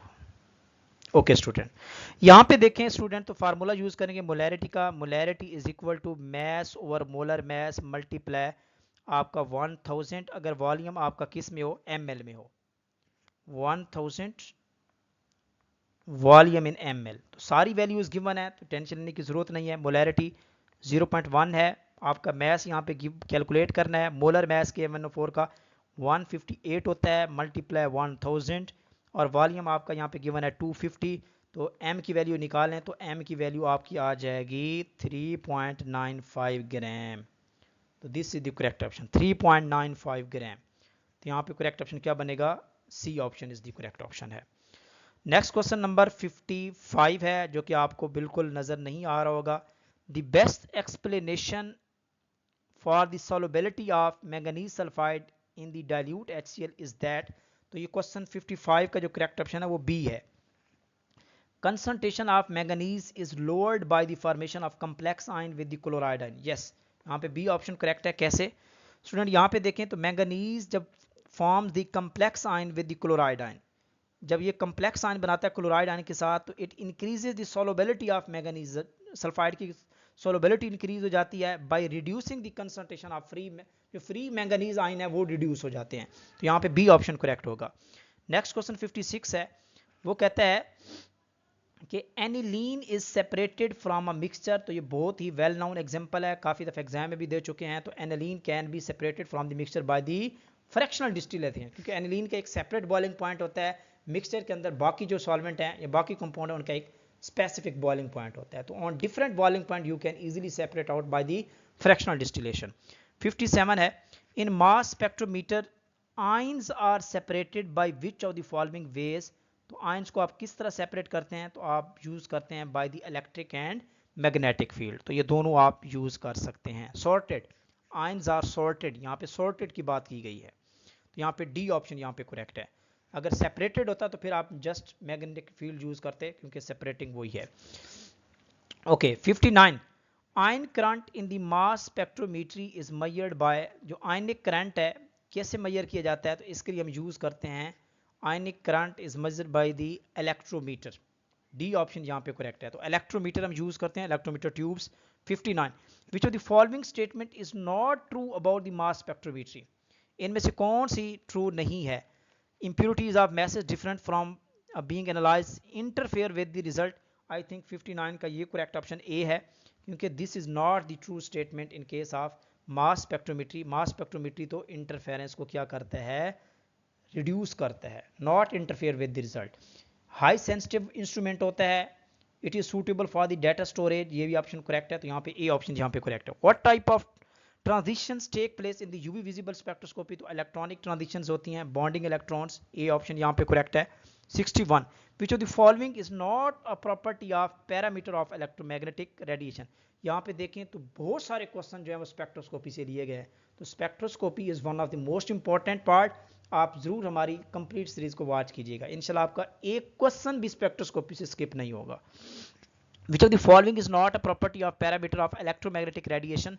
तो वोल्टेज जो है this is not the property of electromagnetic radiation. Electromagnetic radiation की वेव लेंथ देखते हैं, वेव नंबर को मेजर करते हैं, एम्पलीट्यूड भी होता है। तो यहाँ पे बी ऑप्शन करेक्ट है। Question number 62, which of the following is the wave length of microwave radiation. Microwave radiation की वेव लेंथ यहाँ पे रेंज दी गई है, आप देखें यहाँ पे कितना एक वन लाइनर इंफॉर्मेशन उसने यहाँ पे ऐड की हुई है। हाँ, अगर वो बात करता है आईआर की, यूवी की, तो वो स्टूडेंट्स को जनरली याद होती हैं, लेकिन माइक्रोवेव की वेवलेंथ की रेंज कौन याद रख सकता है। हाँ, लेकिन ये है कि हम कुछ ना कुछ अंदाज़ा आप लगा सकते हैं। तो यहाँ पे जो करेक्ट ऑप्शन बनेगा स्टूडेंट 62 का, वो आपका जो करेक्ट ऑप्शन है वो ए है। 0.75 से 3.75 मिलीमीटर जो है ये रेंज होती है, माइक्रोवेव रेडिएशन की होती है। 63, विच of the following is the wave number of UV and visible radiation. तो ये इंपॉर्टेंट है, तो इसलिए मैंने स्टूडेंट्स आपको यूवी विजिबल के लेक्चर का फर्स्ट लेक्चर जो हमारा इंट्रोडक्टरी लेक्चर है उसमें मैंने कंप्लीट बताया कि you have to be calculated, आपको यूनिट्स कन्वर्जन्स आनी चाहिए, क्योंकि आपके जनरली जो बुक्स में यूनिट्स दिए जाते हैं यूवी के या आईआर के, आईआर का पर सेंटीमीटर में यूनिट होता है और यूवी की जो रेंज होती है वो जनरली किस में दी होती है, वो आपकी सेंटीमीटर में या मैक्रोमीटर में दी होती है। तो इसलिए आपको यूनिट्स कन्वर्जन का आना चाहिए, वो आपका आंसर किसी और यूनिट में भी दे सकता है वैल्यूज़। तो यहाँ पे मैं आपको कैलकुलेट करके भी दिखाता हूँ। आपने ये तो बहुत पढ़ रहा होगा कि यूवी विजिबल की जो रेंज होती है वो ऑलमोस्ट 10 से लेकर आपकी 800 नैनोमीटर तक होती है, ये रेंज तो आपने पढ़ी है, यानी कि 10 से लेकर 400 तक या 380 तक आपका यूवी रीजन होता है और 380 से लेकर 800 तक आपका विजिबल रीजन होता है। तो यहाँ पे इसी से ही आप कैलकुलेट कर सकते हैं। तो देखें 10 नैनोमीटर है, ये भी 800 नैनोमीटर है हाईएस्ट रेंज। आप इसको इजीली कन्वर्ट कर लें किस में, पर मीटर में, किस में कन्वर्ट कर लें, पर मीटर में। तो इसके लिए 10 नैनोमीटर है, मैं एक कैलकुलेट करके देता हूँ। 10 नैनोमीटर है तो इसका मतलब है 10 मल्टीप्लाई, चले इसको सेंटीमीटर में कन्वर्ट करें, तो सेंटीमीटर में कन्वर्ट करेंगे तो ये आपका बन जाएगा 10 मल्टीप्लाई 10 रेज़ की पावर -7 सेंटीमीटर बन जाएगा। लेकिन हमने इसको लेके जाना है पर सेंटीमीटर में, किस में लेके जाना है, पर सेंटी, अच्छा इसको आप अब मीटर में कन्वर्ट कर लें, क्योंकि मीटर में जवाब दिए गए तो मीटर में कन्वर्ट करेंगे तो ये आपका बन जाएगा 10 मल्टीप्लाई 10 रेज़ की पावर -9 मीटर है। आप क्योंकि इन्वर्स है आप इसका इन्वर्स ले लें, 1/10 मल्टीप्लाई 10 रेज़ की पावर -9, तो ये आपका ऑलमोस्ट आंसर आ जाता है 1 मल्टीप्लाई 10 की पावर 8। ये मैंने 10 नैनोमीटर को कन्वर्ट किया है किस में, 1 मल्टीप्लाई 10 रेज़ की पावर 8 पर मीटर में मैंने कन्वर्ट किया है। सेम इसी तरह अगर आप 800 को कन्वर्ट करें तो आपका वैल्यू आती है 1.3 मल्टीप्लाई 10 रेज की पावर 6 आती है आपकी पर मीटर में। तो यहाँ पे जो करेक्ट ऑप्शन है वो ए ऑप्शन यहाँ पे बनेगा, यूनिट्स कन्वर्जन है। 64 what is the unit of absorbance which can be derived from the Beer law. तो एब्जॉर्बेंस जो है वो रेशो होती है, दिस हैज नो यूनिट। यहाँ पे डी ऑप्शन करेक्ट होगा, none of this. Which of the following can be used as dielectric in interference filters. Interference filter में जो डाइइलेक्ट्रिक हम यूज करते हैं वो मैग्नीशियम फ्लोराइड यूज करते हैं, बी ऑप्शन यहाँ पे करेक्ट है। 66 which of the following is used as source in the spectroscopy. यहाँ पे हैरत की बात है, यहाँ पे इसको मेंशन भी करना चाहिए था कि यहाँ पे किस स्पेक्ट्रोस्कोपी में सोर्स की उसको पूछ रहा है, चले उसने नहीं बताया। तो यहाँ पे अगर हम बात करें, क्योंकि उसने यहाँ पे जस्ट स्पेक्ट्रोस्कोपी के सोर्स की बात की है, तो टंगस्टन लैंप भी होता है, लेजर भी यूज कर सकते हैं, सोडियम वेपर लैंप भी यूज होता है, ये सारे ऑप्शन करेक्ट हैं। यहाँ पे इसको मेंशन करना चाहिए था कि कौन सा यूवी का पूछ रहा है, आईआर का पूछ रहा है, विजिबल का पूछ रहा है, एनएमआर का पूछ रहा है, किस में सोर्स पूछ रहा है। यहाँ पे इस तरह का टाइप का क्वेश्चन होना चाहिए था, लेकिन हम देखेंगे तो सारे यूज़ किए जा सकते हैं, लेकिन जो मोस्ट इंपॉर्टेंट है, जो most one of the favourite है, वो आप देखें तो यहाँ पे टंगस्टन लैंप है। कौन सा लैंप है? यहाँ पे टंगस्टन लैंप है। तो 66 का ए ऑप्शन करेक्ट कर लें, वैसे सारे ही करेक्ट हैं according to the my point of view. Okay, question number 67 है, which of the following is the wave number of near infrared region. तो नियर इंफ्रारेड रीजन में जो सबसे स्ट्रॉन्ग सोर्स यूज करते हैं वो नरनेस्ट ग्लोबल सोर्स यूज करते हैं, ए ऑप्शन यहाँ पे करेक्ट है। 68 wave number of near infrared reason. Near infrared region में जो वेव नंबर की वैल्यू होती है वो 4000 से ग्रेटर होती है। यही बात की थी ना हमने, 10 से लेकर जो 400 होता है ये आपका फार आईआर रीजन है, this is the far IR region. इसी तरह 400 से लेकर आपका 4000 तक ये आपका मिड आईआर रीजन और यही आपका फंक्शनल रीजन होता है। और 4000 से लेकर अबव आपका तकरीबन 14000 तक आप कह लें या 12500 तक ये आपका नियर आईआर रीजन है। तो यहाँ पे डी ऑप्शन करेक्ट होगा। 69 विच of the following is not the advantage of Fourier transform spectrophotometer. यहाँ पे फोरियर ट्रांसफॉर्म पर कौन सा एडवांटेज नहीं है? 69 का यहाँ पे करेक्ट ऑप्शन स्टूडेंट देखें तो यहाँ पे सी ऑप्शन जो है यहाँ पे करेक्ट है। Information could be obtained on the easy to maintain, yes this is the not the advantage। जो स्पेक्ट्रोस्कोपिक में से जो FTR है, दिस इज द कम्प्लेक्स इंस्ट्रूमेंटर और उसके डाटा को कंट्रोल करना थोड़ा सा कम्प्लेक्स टाइप का होता है। तो यहाँ पे सी ऑप्शन करेक्ट बनेगा। 70 या which of the following is not used as fuel in the flame photometer. यहाँ पे कौन सा एज अ फ्यूल यूज नहीं होता? यहाँ पे देखिए हाइड्रोजन भी एज अ फ्यूल यूज होता है, फ्लेम फोटोमेट्री में डिटेल में पढ़ चुके हैं। प्रोपेन भी यूज होता है, एस्टिलीन भी यूज होता है। तो यहाँ पे डी ऑप्शन यहाँ पे करेक्ट होगा, नॉन ऑफ दीज, ये सारे के सारे फ्यूल यूज होते हैं। 71 बहुत लेंथी स्टेटमेंट है, न्यूमेरिकल आ चुके हैं और बड़े बड़े न्यूमेरिकल जो कि विदाउट कैलकुलेटर जो है वो आप इजीली सॉल्व भी नहीं कर सकते इनको। ये न्यूक्लियर रिएक्शंस जो हैं वो न्यूमेरिकल यूज़ हुए हैं। तो अल्हम्दुलिल्लाह हमने न्यूक्लियर केमिस्ट्री में न्यूमेरिकल को डिटेल में पढ़ा हुआ है। ये कोई भी ऐसा यहाँ पे क्वेश्चन नहीं है या न्यूमेरिकल नहीं है जो हमने अपने स्टूडेंट्स को जो है ना वो प्रैक्टिस ना करवाई हो। ओके, क्वेश्चन नंबर 71 है, what quantity of energy would be produce as 1 gram of plutonium 238 है undergo the alpha decay. Nuclide mass given है यहाँ पे दोनों का, प्लूटोनियम का भी और उसके साथ साथ आपका जनाब यूरेनियम का भी। यूरेनियम का भी गिवन है, प्लूटोनियम का भी गिवन है और इसके साथ अल्फा पार्टिकल का मास भी गिवन है, स्पीड ऑफ लाइट भी गिवन है। तो पूछा क्या गया है, what quantity of energy would be produced, energy पूछा गया है। तो वेरी सिंपल है, energy is equal to del M C का स्क्वायर, आपने ये रिलेशन पढ़ा होगा, मैस डिफेक्ट मल्टीप्लाई सी का स्क्वायर। तो ये इक्वेशन यहाँ पे यूज होगी, कैलकुलेशन आपको करनी है, इक्वेशन ये यूज होगी तो आंसर भी आ जाएगा। ओके, अब इसकी कैलकुलेशन थोड़ी सी लेंथी है तो मैं आपको थोड़ा सा आइडिया दे देता हूँ कि सबसे पहले आप मास डिफेक्ट निकालें इसका। सबसे पहले आपने यहाँ से मास डिफेक्ट की वैल्यू कैलकुलेट करनी है। मास डिफेक्ट कैसे निकालना है, ये आपका 238.0 ये दिया गया है, 230 में से आपने ये माइनस का लेना 234.409। तो ये आपका मैस डिफेक्ट आएगा AMU में आएगा, एटॉमिक मैस यूनिट में, लेकिन हमने इस यूनिट को कन्वर्ट करना है किलोग्राम में। तो जब आप किलोग्राम में कन्वर्ट करेंगे तो 1 AMU इज इक्वल टू, हम ये भी जानते हैं 1 AMU is equal to 1.67 multiply 10 raise की पावर -27 kg होता है। तो इस फैक्टर से आप मल्टीप्लाई कर लें तो आपका जो मास डिफेक्ट आ जाएगा वो kg में आ जाएगा। और आप स्पीड ऑफ लाइट 3 मल्टीप्लाई 10⁸ का स्क्वायर ले लें, उसको मल्टीप्लाई करें तो आपकी कैलकुलेशन आ जाएगी और ऑलमोस्ट जो आपका आंसर आना चाहिए वो 71 का बी ऑप्शन यहाँ पे करेक्ट होगा। 1.3 मल्टीप्लाई 10⁻10 जो है जॉल, this is the correct option है। आप इसको कैलकुलेट करें, मैं कैलकुलेट करता रहूँगा तो वीडियो बहुत लेंथी हो जाएगी। ये मैंने आपको शॉर्टकट बता दिया है, आप इसके थ्रू कैलकुलेट करें या प्रैक्टिस कर लें इसकी। ओके, क्वेश्चन नंबर 72 है जो कि बहुत सिंपल है। ये भी हम प्रैक्टिस कर चुके हैं। वो कहता है 10 gram sample of wood from N archaeological site produce 3072 जो है वो बीटा पार्टिकल इन अ 10 और मेजरमेंट जो है due to the presence of carbon 14 while के 10 gram sample of new wood produce इतने पार्टिकल प्रोड्यूस करता है। यानी कि पहले इनिशियल कंसंट्रेशन भी गिवन है, रिमेनिंग भी यहाँ पे गिवन है और हाफ लाइफ भी गिवन है। यानी कि इनिशियल गिवन है, रिमेनिंग गिवन है, हाफ लाइफ गिवन है और पूछा गया how old is wood from the archaeological site. तो मैं आपको सिंपल न्यूमेरिकल यहाँ पे ये कैलकुलेट करके दिखाता हूँ। थोड़ा सा रफ पेज पे जाते हैं और इसकी कैलकुलेशन मैं आपको थोड़ा सा एक्सप्लेन कर देता हूँ। यहाँ पे देख लें। ओके स्टूडेंट, इसके लिए हमने एक फार्मूला यूज़ किया था, डीके कांस्टेंट की का फार्मूला होता है is equal to 2.303 divided by T और ये हमने यहाँ बात की थी log of n naught over n। ये फार्मूला हमने न्यूक्लियर केमिस्ट्री में भी पढ़ा है, केमिकल काइनेटिक्स में भी मैंने स्टूडेंट्स को पढ़ाया हुआ है कि ये इक्वेशन आपकी न्यूमेरिकल के लिए यूज़ होती है। ये मैंने बाकायदा तौर पे आपको इन बॉक्स में इंडिकेट करके बताया था। तो ये न्यूमेरिकल के लिए आप यूज़ करते हैं। तो यहाँ पे देखें तो सबसे पहले तो आपने देखना है कि यहाँ पे क्या कैलकुलेट करना है। सबसे पहले आप लैम्बडा की वैल्यू यहाँ पे फाइंड आउट करें, क्योंकि हमने निकालना है टाइम।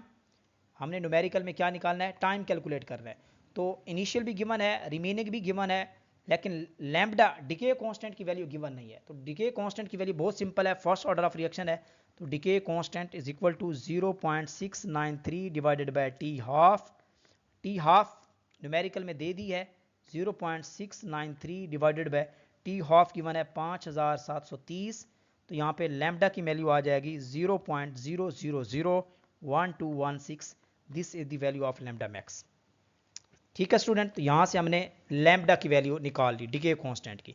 अब ये वाली इक्वेशन आप पुट करें और इसको यूज़ करें। तो इसको अकॉर्डिंग हम टाइम निकालेंगे। तो time is equal to value 2.303, इसकी जगह पे आपका लैम्बडा आ जाएगा डिके और इसकी वैल्यू आपने पुट करनी यहाँ पे 0.001216।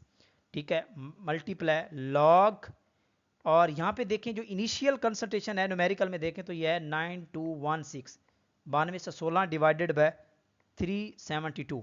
इसको आप डिवाइड करें तो ये 3 पे डिवाइड होता है वैल्यू। लॉग 3 ले तो 0.47 होती है। ये भी वैल्यू मैंने आपको बताई हुई है।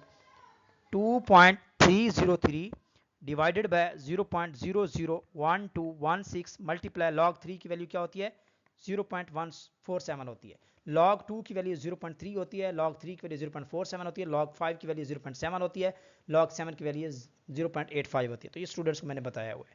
तो ये इसको कैलकुलेट करेंगे तो आपके पास टाइम की वैल्यू आ जाएगी ऑलमोस्ट 8901 या आप कह लें कि ईयर्स में। तो ये ऑलमोस्ट आपका 9080 के करीब तरीन वैल्यू आती है। एग्जैक्ट नहीं आ रही, लेकिन यहाँ पे आपका जो करेक्ट ऑप्शन बनेगा, क्योंकि ये MCQ वेबसाइट से ली गई हैं, बिल्कुल भी वेरीफाई नहीं करते, तो इसलिए ऑप्शन में थोड़ा बहुत चेंज हो सकता है। तो यहाँ पे देखें तो यहाँ पे करेक्ट ऑप्शन डी बनेगा, 9080 years, this is the correct option है। नेक्स्ट क्वेश्चन पूछा गया है, इंपॉर्टेंट है। वो कहता है zinc 63 is unstable and radio active at its neutron to proton ratio is too high too low, which process could lead to stability। तो ये हम बात कर चुके हैं, जब neutron to proton ratio disturb होती है, जब आपकी neutron to proton ratio greater than 1 होगी तो आपका न्यूक्लियस अनस्टेबल होगा। और इस केस में क्योंकि आपका न्यूट्रॉन ग्रेटर है, प्रोटॉन लेस हैं, और neutron will be converted into the proton, neutron proton में कन्वर्ट होंगे और इसके साथ साथ आपका बीटा पार्टिकल इमिट होगा 0-1। यहाँ पे बैलेंस करने के लिए यहाँ पे देखें, जब आपके न्यूट्रॉन डिक्रीज करने पड़ेंगे और प्रोटॉन को बैलेंस करना पड़ेगा तो आपको बीटा पार्टिकल इमिट करवाना पड़ेगा। तो यहाँ पे देखें तो इसका जो करेक्ट ऑप्शन बनेगा स्टूडेंट वो आपका बनेगा डी ऑप्शन करेक्ट है। It's neutron to proton ratio is high. High क्यों है स्टूडेंट? क्योंकि जिंक 63 उसने बात की है और जिंक 63 का जिंक एटॉमिक नंबर 30 होता है, तो प्रोटॉन 30 है, न्यूट्रॉन आपके यहाँ पे 65 यहाँ पे लिखा हुआ है उसने। तो आपके न्यूट्रॉन जो है वो 35 हैं, तो definitely neutron to proton ratio greater than 1 होगी। न्यूक्लियस अनस्टेबल होगा तो आपके इसको स्टेबल करने के लिए आपको बीटा पार्टिकल इमिट करना पड़ेगा। डी ऑप्शन यहाँ पे करेक्ट है। तो ये सारी चीज़ें हम डिस्कस कर चुके हैं लेक्चर्स के अंदर। Which of the following properties of molecular sieve make it ideal for the exclusion mechanism of separation. तो स्टूडेंट बात याद रखिएगा, एक्सक्लूजन क्रोमेटोग्राफी में हमारा जो सेपरेशन होती है वो on the basis of their size particle, particle के साइज की बेस पे होती है। तो यहाँ पे डी ऑप्शन यहाँ पे करेक्ट बनेगा। 75 विच of the following is not true about the God column use in the chromatography.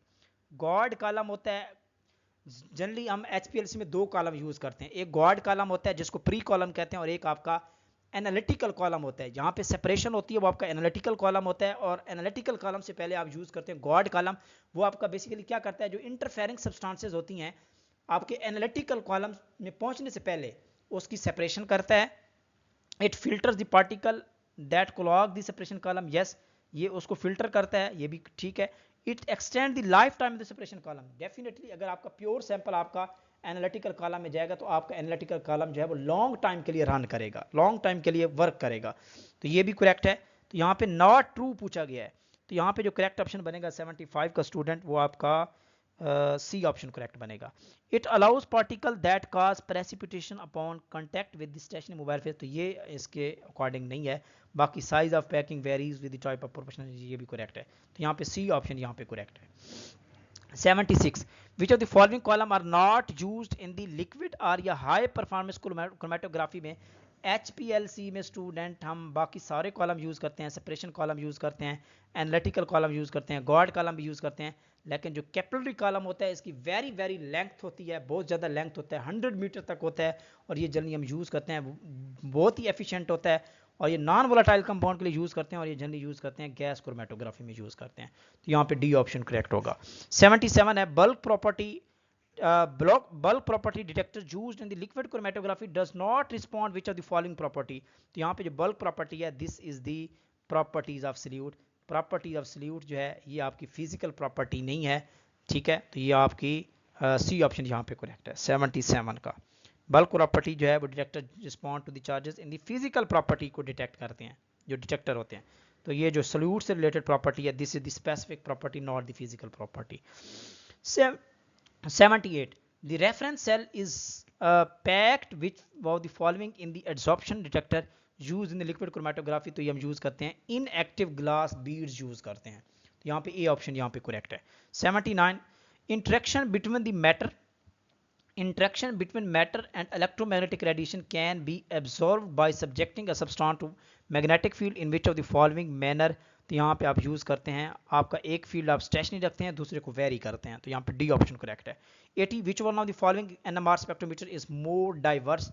तो कौन सा मोर डाइवर्स होता है, तो यहाँ पे आप देखें तो मल्टीपर्पज टाइप जो होता है जिसमें आप एक ही टाइम डिफरेंट एनालिसिस कर रहे होते हैं, this is the multipurpose type NMR, और ये मोर डाइवर्स नेचर का होता है। सी ऑप्शन यहाँ पे करेक्ट है। Iridium is use for smoke detection के लिए यूज होता है, और इसके साथ साथ अगर हम बात करें तो ये एक और एसोटोप है एमरीशियम 241। एमरीशियम 241 भी स्मोक डिटेक्शन के लिए यूज होता है, और इसके साथ साथ इरिडियम का 192 एसोटोप जो होता है, इरिडियम का 192 एसोटोप जो होता है ये जनरली हम यूज करते हैं किसमें, स्मोक डिटेक्शन के लिए यूज करते हैं। तो यहाँ पे ए ऑप्शन करेक्ट है। 82 barium 131 undergo which of the following process to detect bone tumour. तो यहाँ पे गैमा जो है वो इमिशन होती है, बी ऑप्शन यहाँ पे करेक्ट है। Binding energy of alpha particle in mega electron volt, ये हम अपने लेक्चर्स में भी बात कर चुके हैं, बिल्कुल एग्जैक्ट वैल्यू 28.4 होती है। आप इसको कैलकुलेट करना चाहें तो जी बिस्मिल्लाह, उसको आप कैलकुलेट भी कर सकते हैं। तो उसका फार्मूला भी मैंने बताया हुआ था स्टूडेंट। अब मैं कैलकुलेशन की तरफ नहीं जाऊंगा, मैं आपको सिंपल ट्रिक दूंगा कि बाइंडिंग एनर्जी अगर आपने कैलकुलेट करनी है तो इसका फार्मूला होता है मैस डिफेक्ट मल्टीप्लाई 931.5, इसका ओवरऑल मेगा इलेक्ट्रॉन वोल्ट में आंसर आएगा। अगर आपने मेगा इलेक्ट्रॉन वोल्ट में आंसर निकालना है बाइंडिंग एनर्जी का किसी भी न्यूक्लियाई का, तो आप ये वाला फार्मूला यूज करेंगे। और मास डिफेक्ट किस में होना चाहिए, अगर आपका AMU में गिवन हो। तो सबसे पहले आपने क्या करना है, मैस ऑफ प्रोटॉन का पता होना चाहिए, मैस ऑफ न्यूट्रॉन आपको आना चाहिए AMU में, वो सारी वैल्यूज आपकी एटॉमिक स्ट्रक्चर में भी गिवन है। मास ऑफ अल्फा पार्टिकल आप निकाल सकते हैं और उसमें से आप न्यूक्लियन का जो मास होता है वो आप ओवरऑल कैलकुलेट कर सकते हैं। जैसे मैंने आपको कहा कि न्यूक्लियस में से न्यूक्लियन के मास निकाल लेते हैं और उसको आप जो है ना इससे फैक्टर से मल्टीप्लाई कर देंगे 931.5 से, तो आपकी वैल्यू ये वाली आ जाएगी। क्वेश्चन नंबर 84 है, इन फ्लोराइड स्ट्रक्चर, फ्लोराइड किसको कहते हैं, CaF2 का फार्मूला होता है fluoride. In fluoride structure coordination number of fluorine, तो यहाँ पे जो फ्लोरीन का कोऑर्डिनेशन नंबर होता है 4 होता है। हर फ्लोरीन एटम 4 कैल्शियम आयन से घिरा होता है और हर कैल्शियम आयन जो होता है वो 8 फ्लोराइड आयन से घिरा होता है। तो यहाँ पे कैल्शियम का कोऑर्डिनेशन नंबर 8 होता है और हर फ्लोरीन का कोऑर्डिनेशन नंबर 4 होता है। तो यहाँ पे ए ऑप्शन यहाँ पे करेक्ट है। Beryllium oxide retain the following arrangement, तो बेरिलियम ऑक्साइड जो है ये हेक्सागोनल क्लोज पैकिंग में आता है। ए ऑप्शन यहाँ पे करेक्ट है। Silver iodide shows which type of defect, ये भी हम स्टूडेंट पढ़ चुके हैं। तो सिल्वर आयोडाइड जो है ये फ्रैंकल डिफेक्ट शो करता है। कौन सा, this is the Frenkel defect, जिसमें क्या होता है इंटरस्टिशियल साइड पे जाके आयन चला जाता है और इसको हम कहते हैं सेल्फ इंटरस्टिशियल भी कहते हैं। नोट कर लें, ये ऑप्शन करेक्ट है। Frenkel defect, Frenkel defect is also known as self interstitial भी कहते हैं इसको। तो यहाँ पे ए ऑप्शन यहाँ पे सूटेबल होगा। 87, wait change is quantity that is measured during the, जब वेट चेंज है तो दिस इज दी थर्मोग्रेविमेट्रिक एनालिसिस है। ए ऑप्शन यहाँ पे करेक्ट है, ए इज द करेक्ट ऑप्शन। जबकि डिफरेंशियल स्कैनिंग में हम क्या करते हैं, इसकी हीट चेंज निकालते हैं और डिफरेंशियल थर्मल एनालिसिस में हम टेम्परेचर को फाइंड आउट करते हैं, मेल्टिंग पॉइंट, बॉइलिंग पॉइंट, इस तरह के। तो ये इलेक्ट्रोकेमिस्ट्री से क्वेश्चन लिया गया है। 88, which of the following is not application of differential scanning calorimetry, DSC for differential scanning calorimetry. तो यहाँ पे अगर हम बात करें तो ये किसके लिए यूज़ नहीं होता, ये पॉलीमर कर्व्स को हम जहाँ पे इसकी एप्लीकेशन नहीं है। हाँ, पॉलीमर की प्रॉपर्टीज तो आप यहाँ पे डिस्कस करते हैं लेकिन पॉलीमर कर्व्स यहाँ पे आप डिस्कस नहीं करते। तो यहाँ पे डी ऑप्शन करेक्ट होगा। तो एनालिटिकल केमिस्ट्री के बहुत सारा पोर्शन यहाँ पे आ चुका है, वेरी इंपॉर्टेंट पार्ट है। Which of the following will have optically inactive structure, तो ये आपका कोऑर्डिनेशन केमिस्ट्री से लिया गया है। डिफरेंट कम्प्लेक्स गिवन है, आप उसका सिज और ट्रांस स्ट्रक्चर, कौन से ऑप्टिकल एक्टिव होते हैं कौन से इनएक्टिव होते हैं, तो कोऑर्डिनेशन चैप्टर के अंदर हम ये चीज़ें डिटेल में बता चुके हैं स्टूडेंट्स को। तो फिर भी मैं आपको एक ट्रिक बता देता हूँ। देखिए यहाँ पे जो MAA2A2 है, ये वाला कंपाउंड है, इसकी जो सिज फॉर्म होती है वो आपकी ऑप्टिकल एक्टिव होती है। इसकी सिज फॉर्म ऑप्टिकल एक्टिव होती है और जो ट्रांस फॉर्म होती है वो ऑप्टिकल इनएक्टिव होती है। ऑप्टिकल इनएक्टिव होती है। यहाँ पे पूछा गया ऑप्टिकल इनएक्टिव, तो सिज अगर होता, ट्रांस होता ये वाला, तो ये ऑप्शन करेक्ट होना चाहिए था, लेकिन यहाँ पे करेक्ट ऑप्शन सी होगा। तो ये इसकी जो ट्रांस फॉर्म होती है वो ऑप्टिकल इनएक्टिव होती है और जो सिज फॉर्म होती है ऑप्टिकल एक्टिव होती है। तो यहाँ पे सी ऑप्शन यहाँ पे करेक्ट बनेगा। 89 का correct option is C. 90 question है, जेंसन हैज शोन दैट, ये प्लाटिनियम 2 कम्प्लेक्स है PTA2X2 have their dipole movement either 0 और या ये होता है 4 to 8, या तो 0 होता है या 4 to 8 होता है। तो इस केस में जो ट्रांस होता है, अगर ये ट्रांस फॉर्म हो, ये तो बना के पता चलता है, जब ट्रांस फॉर्म हो तो इसके इसमें 0 होगा और अगर सिज फॉर्म होती तो इसका almost 4 to 8 dipole moment very करता है। तो यहाँ पे बी ऑप्शन यहाँ पे करेक्ट है। 91, in a reaction A plus B give the product, rate is doubled when the concentration of B is doubled. पहली बात तो ये है, वो कहता है कि रेट डबल होता है B की कंसंट्रेशन डबल करने से, तो हम इसको लिखेंगे rate is the directly proportional to the B की कंसंट्रेशन। ये पहली बात है भाई, अगर आप B की कंसंट्रेशन डबल करेंगे तो रेट भी डबल हो जाएगा, ये पहली कंडीशन दे दी है। फिर उसने कहा कि rate increase by a factor of 8, यानी कि रेट 8 टाइम इंक्रीज होगा व्हेन कंसंट्रेशन आप दोनों की A एंड B को डबल करेंगे। जब A और B दोनों को भाई डबल करेंगे, यानी कि B को आप ऐसे रहने दें और A का स्क्वायर ले लें इस केस में, तो अब रेट चेक करें तो 8 टाइम इंक्रीज होगा। कैसे, जब आप इसको डबल करेंगे तो 2 की पावर 2 4 हो जाएगा, जब इसको डबल करेंगे तो 2 होगा, डबल करेंगे डबल का स्क्वायर ले लेंगे, 4 2 8, तो आपका रेट 8 टाइम इंक्रीज हो रहा है। तो this is the satisfactory condition. यहाँ पे देखें तो रेट बी के इंक्रीज करने से डबल ही इंक्रीज हो रहा है, डायरेक्टली है। तो यहाँ पे जो करेक्ट ऑप्शन बनेगा वो आपका B is the correct option है। तो ये भी बहुत टिपिकल क्वेश्चन है, समझने वाली चीज़ है। 91 का जो करेक्ट ऑप्शन है वो स्टूडेंट वो B option is the correct option है। 92, in a zero order reaction of every 10 degree rise of temperature the rate is doubled. हर 10 डिग्री इंक्रीज करने से आपका रेट डबल हो जाता है। और अगर आप टेम्परेचर 10 डिग्री से 100 डिग्री इंक्रीज करते हैं तो ये आपके 9 गैप आते हैं, मतलब 9 टाइम, 10 से 20, 20 से 30, 30 से 40, 40 से 50, तो यानी कि 90 बनते हैं आपके 90 डिग्री। तो इस केस में देखें तो आपका डबल करने से 2 multiply 2 multiply 2 multiply 2 multiply 2 multiply 2 multiply 2, 1 2 3 4 5 6 7, ये 8 और ये 9, 2 4 4 2 8, 4 4 2 8, 2 16, 32 64, 128, 128 और को 2 से मल्टीप्लाई करते हैं तो ये आपका हो जाता है 256। 256 को जब 2 से मल्टीप्लाई करते हैं तो ये 512 आ जाता है। तो यहाँ पे करेक्ट ऑप्शन डी बनेगा। D is the correct option है। 93, for a first order reaction A give the product concentration of A changes from 0.1 to 0.05, यानी कि इनिशियल और रिमेनिंग दी गई है, टाइम भी गिवन है, तो रेट पूछा गया है, यानी कि ये पूछा गया है आपका रेट की वैल्यू क्या होगी जब के ये वाली रेट इक्वेशन यूज करनी है। अब प्रॉब्लम ये है कि यहाँ पे ए की कंसंट्रेशन इसके अकॉर्डिंग हमने फाइंड आउट करनी है 0.01 के अकॉर्डिंग, लेकिन के की वैल्यू नहीं है।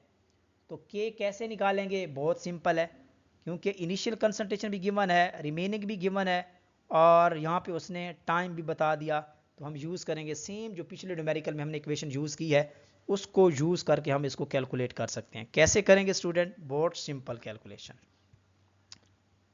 Chemistry is very interesting subject but you have to show the interest, तो सब कुछ बेहतर हो जाता है। ओके, तो हम रेट इक्वेशन कौन सी यूज़ करेंगे के की वैल्यू के लिए? हम पढ़ चुके हैं 2.303, this is the time log of A not initial over remaining. Value put करें, वेरी सिंपल, 2.303, टाइम उसने बताया है कि 40 मिनट्स और लॉग ले लेते हैं, इनिशियल उसने बताई है 0.1 और इसकी रिमेनिंग जो है वो है 0.025। तो इसको डिवाइड करें और ये ऑलमोस्ट आपकी 4 आती है। इसको 0.1 को 0.024 करें, लॉग 4 लें तो आपको लॉग 4 के लिए 0.6 आती है, तो ये टोटल 0.6 आ जाएगा इसका आंसर। इसको मल्टीप्लाई करें तो के की वैल्यू फाइनल आ जाएगी आपकी 0.035 पर मिनट। ये आपका रेट कांस्टेंट की वैल्यू 0.035। लेकिन उसने पूछा कि अगर आपकी कंसंट्रेशन 0.01 हो तो तब आपका रेट क्या होगा? तो वेरी इंपॉर्टेंट इक्वेशन हम यूज करते हैं, रेट इज इक्वल टू के और ये आपकी ए की कंसंट्रेशन है, तो के की वैल्यू हम निकाल चुके हैं 0.035 मल्टीप्लाई ये ए की जो कंसंट्रेशन उसने पूछी है वो कहता है कि 0.01 के अकॉर्डिंग कैलकुलेट करें, तो इसको मल्टीप्लाई करें तो आपका आंसर आ जाएगा 3.5 मल्टीप्लाई 10 रेज की पावर -4 मोलर पर मिनट आ जाएगा। तो यहाँ पे जो करेक्ट ऑप्शन बनेगा स्टूडेंट वो आपका बी ऑप्शन जो है यहाँ पे this is the correct option है। ये सिंपल कैलकुलेशन है। Okay, 94, among the following substituent silanes one of which will give the rise to the cross link silicones, तो यहाँ पे जो करेक्ट ऑप्शन है वो स्टूडेंट बी ऑप्शन करेक्ट है, RSiCl3, क्योंकि जो RSiCl3 है जब ये आपका रिएक्ट करता है वाटर के साथ in the presence of HCl तो इसके रिजल्ट में आपको मिलता है RSiOH थ्राइज, और ये जब आपका कंबाइन होता है, जब इसको पॉलीमराइज करते हैं आप तो इसके बाद आपका क्रॉस लिंक स्ट्रक्चर बनती है। तो यहाँ पे बी ऑप्शन करेक्ट है। What products are expected from the disproportionation reaction of hypochlorous acid? Hypochlorous acid होता है HOCl होता है hypochlorous acid। जब आप इसकी डिकम्पोजिशन करते हैं तो इसके रिजल्ट में आपको जो कंपाउंड मिलता है वो आपको मिलता है HCl और साथ में आपको मिलता है HClO3। This is the disproportionation reaction है, क्लोरीन की जो ऑक्सीडेशन स्टेट है वो चेंज हो रही है। तो यहाँ पे करेक्ट ऑप्शन क्या बनेगा? D is the correct option है। Particle size in the suspension, suspension का जनरली पार्टिकल साइज होता है, ये हमने पढ़ रखा है, ग्रेटर देन 10 रेज की पावर -6 मीटर होता है। अगर आप इसको देखें तो ये ऑलमोस्ट आपका जो करेक्ट ऑप्शन बनेगा ग्रेटर देन 10 रेज की पावर 3 नैनोमीटर जो है वो आपका यहाँ पे करेक्ट ऑप्शन बनेगा। ये बिल्कुल इक्वल होते हैं ये दोनों, ठीक है, तो सी ऑप्शन यहाँ पे करेक्ट बनेगा। क्वेश्चन नंबर 97 है, rate constant of two different reactions K1 और K2 की वैल्यू दी है, ये बिल्कुल आपका वही आर्हीनियस इक्वेशन से क्वेश्चन लिया गया है। Rate constant for two different reactions K1 and K2 are 10 raise की पावर 16 एंड 10 रेज़ की power 15 respectively. The temperature at which K is equal to K2। वो कहता है टेम्परेचर निकालें अगर आपका K1 is equal to K2 होगा। तो इसको कैलकुलेट कर लेते हैं, कोई मसला ही नहीं है, वेरी सिंपल कैलकुलेशन है ये भी। तो देखें K1 गिवन है, K1 उसने दे दिया है 10 रेज़ की पावर 16 ई की पावर -2000 पर टेम्परेचर, ये दिया है। और K2 की वैल्यू उसने यहाँ पे दी है 10 रेज़ की पावर 15 ई की पावर -1000 डिवाइडेड बाय टेम्परेचर। और कंडीशन क्या दे दी है कि अगर K1 K2 के इक्वल हो तो टेम्परेचर आपने निकालना है। तो बहुत सिंपल है, आप इक्वल कर दें तो ये बन जाएगा आपका 10 रेज़ की पावर 16 ई की power -2000 divided by temperature is equal to 10 raise की पावर 15 और ये बन गया ई की पावर -1000 डिवाइडेड बाय टेम्परेचर। अब यहाँ पे देखें अगर हम इसको 10 रेज़ की पावर 16 को 10 रेज़ की पावर 15 बना दें तो ये कैंसिल हो सकते हैं। 10 मल्टीप्लाइड 10 रेज़ की पावर 15 लिख सकते हैं, यस बिल्कुल लिख सकते हैं। तो ई की power -2000 divided by temperature 10 raise की पावर 15 ई की पावर -1000 डिवाइडेड बाय टेम्परेचर। अब 10 15 से 10 15 कैंसिल। तो अब हम इसको लिख सकते हैं कि 10, इसको हम log 10 ऐसे भी लिख सकते हैं 2000 divided by temperature minus 1000 divided by temperature. तो यहाँ पे हम इसको इस तरह भी लिख सकते हैं 2.303 लॉग, ये सॉरी नेचुरल लॉग था ln10, तो ये log 10 हो जाएगा। तो ये आपका बन जाएगा, इसको अगर आप एलसीएम लें तो ये आपका almost answer 1000 divided by temperature आ जाएगा। log 10 1 के इक्वल होता है और यहाँ पे टेम्परेचर निकालना है तो टेम्परेचर ये बन जाएगा 1000 divided bye 2.303, this is the के। तो दिस इज योर आंसर। तो ये एक कम्प्लेक्स कैलकुलेशन है वैसे अगर देखा जाए। तो यहाँ पे जो करेक्ट ऑप्शन ये इसका बनेगा वो 97 का D is the correct option है, ये वाला करेक्ट ऑप्शन बनेगा। In thermal power station carbon atoms undergo oxidation, complete oxidation होती है तो ये किस में कन्वर्ट हो जाता है, कार्बन डाइऑक्साइड में। 98 का ए ऑप्शन यहाँ पे करेक्ट है।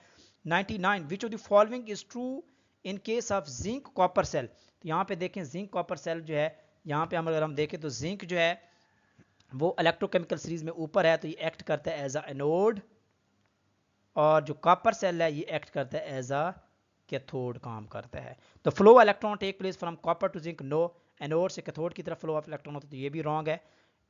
Reduction potential of copper electrode is less, नहीं ज्यादा होता है। तो यहाँ पे करेक्ट ऑप्शन जो है वो सी है, सी इज द करेक्ट ऑप्शन है। क्वेश्चन नंबर 100 है, ये भी न्यूमेरिकल है, न्यूमेरिकल की बुछाड़ कर दिया है आज़ाद जम्मू कश्मीर वालों ने। अपनी तरफ से तो पेपर बनाया नहीं है, डिफरेंट वेबसाइट से डिफरेंट जगह से उठा उठा के दिया है। न्यूमेरिकल स्टूडेंट जाने और उनका काम जाने। Okay, resistance of 0.2 molar solution of an electrolyte is 50 ओम है। स्पेसिफिक कंडक्टेंस भी उसने दे दी है, रेजिस्टेंस भी दे दी है। इफ रेजिस्टेंस वो कहता है 0.4 molar solution of the same electrolyte हो जो कि 260 है तो मोलर कंडक्टिविटी पूछा गया है। तो ये भी न्यूमेरिकल है, ये भी कॉम्प्लेक्स नहीं है, इसको हम कुछ इस तरह कैलकुलेट कर लेते हैं। देखिए स्टूडेंट, सबसे पहले आपने यहाँ पे सेल कांस्टेंट की वैल्यू निकालनी होती है। Cell constant is equal to वो होता है स्पेसिफिक कंडक्टेंस मल्टीप्लाई रेजिस्टेंस होता है। तो स्पेसिफिक कंडक्टेंस की वैल्यू कितनी है 1.3 उसने दे दी है, 1.3 मल्टीप्लाई रेजिस्टेंस की वैल्यू कितनी दी है 50 दी है। तो इस केस में देखें तो ये आ जाता है 65 पर मीटर जो है यूनिट होता है सेल कांस्टेंट का। तो ये इस सेल कांस्टेंट की वैल्यू है। अब जो कंडक्टिविटी का फार्मूला होता है वो ये होता है, conductivity is equal to cell constant, cell constant divided by resistance. ये फार्मूला होता है किसका, कंडक्टिविटी का। तो सेल कांस्टेंट की वैल्यू 65 है, रेजिस्टेंस की वैल्यू यहां पे 0.4 है, सॉरी 260 है, 260 है। यहां पे देखें तो दिस इज द 260 है। तो इसको डिवाइड करें तो यहाँ पे k की वैल्यू कितनी आ जाएगी स्टूडेंट, इसको कैलकुलेट खुद का आपने करनी है। तो ये आ जाएगी 0.25 सीमन पर मीटर, 0.25। ये है कंडक्टिविटी की। सबसे पहले आपने सेल कांस्टेंट निकाला, फिर कंडक्टिविटी निकाली, अब आपने निकालनी है मोलर कंडक्टिविटी और इसका फार्मूला हम पढ़ चुके हैं इसको इससे रिप्रेजेंट कर, molar conductivity is equal to conductivity multiply 1000 divided by molarity. तो कंडक्टिविटी कितनी निकली स्टूडेंट? 0.25 मल्टीप्लाई 1000, मोलर सोल्यूशन कितना है? 0.4, तो 0.4 है। इसका आंसर निकालें तो आंसर आता है 625 सेमन स्क्वायर सेंटीमीटर पर मोल। लेकिन ऑप्शन ये नहीं है, ऑप्शन में देखें तो ये मुरब्बा मीटर है, नॉट स्क्वायर सेंटीमीटर। तो 1 सेंटीमीटर में, 1 मुरब्बा मीटर में 100 सेंटीमीटर होते हैं। तो इसका जो करेक्ट ऑप्शन बनेगा वो बनेगा 625 मल्टीप्लाई 10⁻⁻⁴। तो this is the correct option, this is the D. तो ये थी जी स्टूडेंट्स आज की 100 बाय 100 MCQ, जो को आपको बिल्कुल एग्जैक्ट मैंने कैलकुलेशन बताई, डिटेल डिस्कशन की। This is the standard paper जो मेरा पॉइंट ऑफ व्यू है। जितने भी आज तक मैंने पास पेपर सॉल्व किए हैं, इवन कि मैंने PPSC का पेपर 2020 का भी सॉल्व कर चुका हूँ, 2015 का, 2017 का, all the public service commission pass paper जो FPSC के मैं सॉल्व कर चुका हूँ। इससे बाकी भी उन सबसे जो अच्छा और स्टैंडर्ड का पेपर है, डिफ़िकल्ट है, वो ये 2019 का आज़ाद जम्मू कश्मीर का पब्लिक सर्विस कमीशन का पेपर है। तो हमारे चैनल को सब्सक्राइब करना मत भूलिए। इंशाल्लाह आपको इस तरह की अपडेट्स, पास पेपर्स की डिस्कशन इसी चैनल से बर वक्त आपको मिलती रहेगी। और स्टूडेंट्स के साथ, अपने दोस्तों के साथ, अपने कुलीग्स के साथ इसको शेयर करें। इंशाल्लाह यू विल बी सक्सेसफुल। इंशाल्लाह ये इस प्लेटफॉर्म से आपको अच्छे लेक्चर्स, अच्छे नोट्स मिलेंगे। और इसके साथ साथ हमारे ऑनलाइन सेशन जो कि हमेशा कंटिन्यू रहते हैं, आप उन सेशंस को ज्वाइन करें। इंशाल्लाह आपको पढ़ने का भी मज़ा आएगा, सीखने का भी मज़ा आएगा। लॉट ऑफ प्रैक्टिसेस वहाँ पे करवाई जाती हैं, ऑनलाइन क्विजेज होते हैं, उनकी डिस्कशन होती है, 1 शॉट वीडियो रिकॉर्डेड लेक्चर्स आपको प्रोवाइड किए जाते हैं जो कि बहुत डिटेल और एक्सीलेंट होते हैं। हैंड रिटन नोट्स होते हैं, 1 पेजर नोट्स होते हैं, ईच एंड एवरीथिंग। हमारा ऑलमोस्ट 3 to 4 मंथ का हमारा ऑनलाइन सेशन होता है। आप उसको ज्वाइन करके अच्छी प्रिपरेशन कर सकते हैं। और जो हमारे AJK के स्टूडेंट्स हैं जिनका 15 नवंबर को टेस्ट होने जा रहा है, वो भी हमारा ऑनलाइन सेशन ज्वाइन कर सकते हैं। तो हम आप लोगों को कंप्लीट मटेरियल एडवांस आप लोगों के साथ लेक्चर्स, नोट्स वगैरह शेयर कर देंगे ताकि आप अपने टेस्ट से पहले अच्छी प्रिपरेशन कर सकें। Okay students, good luck. इस तरह आप लोग वर्क करते रहें, मेहनत करते रहें और हमारे प्लेटफॉर्म के साथ जुड़े रहें, सपोर्ट करते रहें। अल्लाह ताला आप लोगों का हामी नासिर हो। मिलते हैं नेक्स्ट वीडियो, तब तक के लिए अपना ख्याल रखिए। अल्लाह हाफिज़।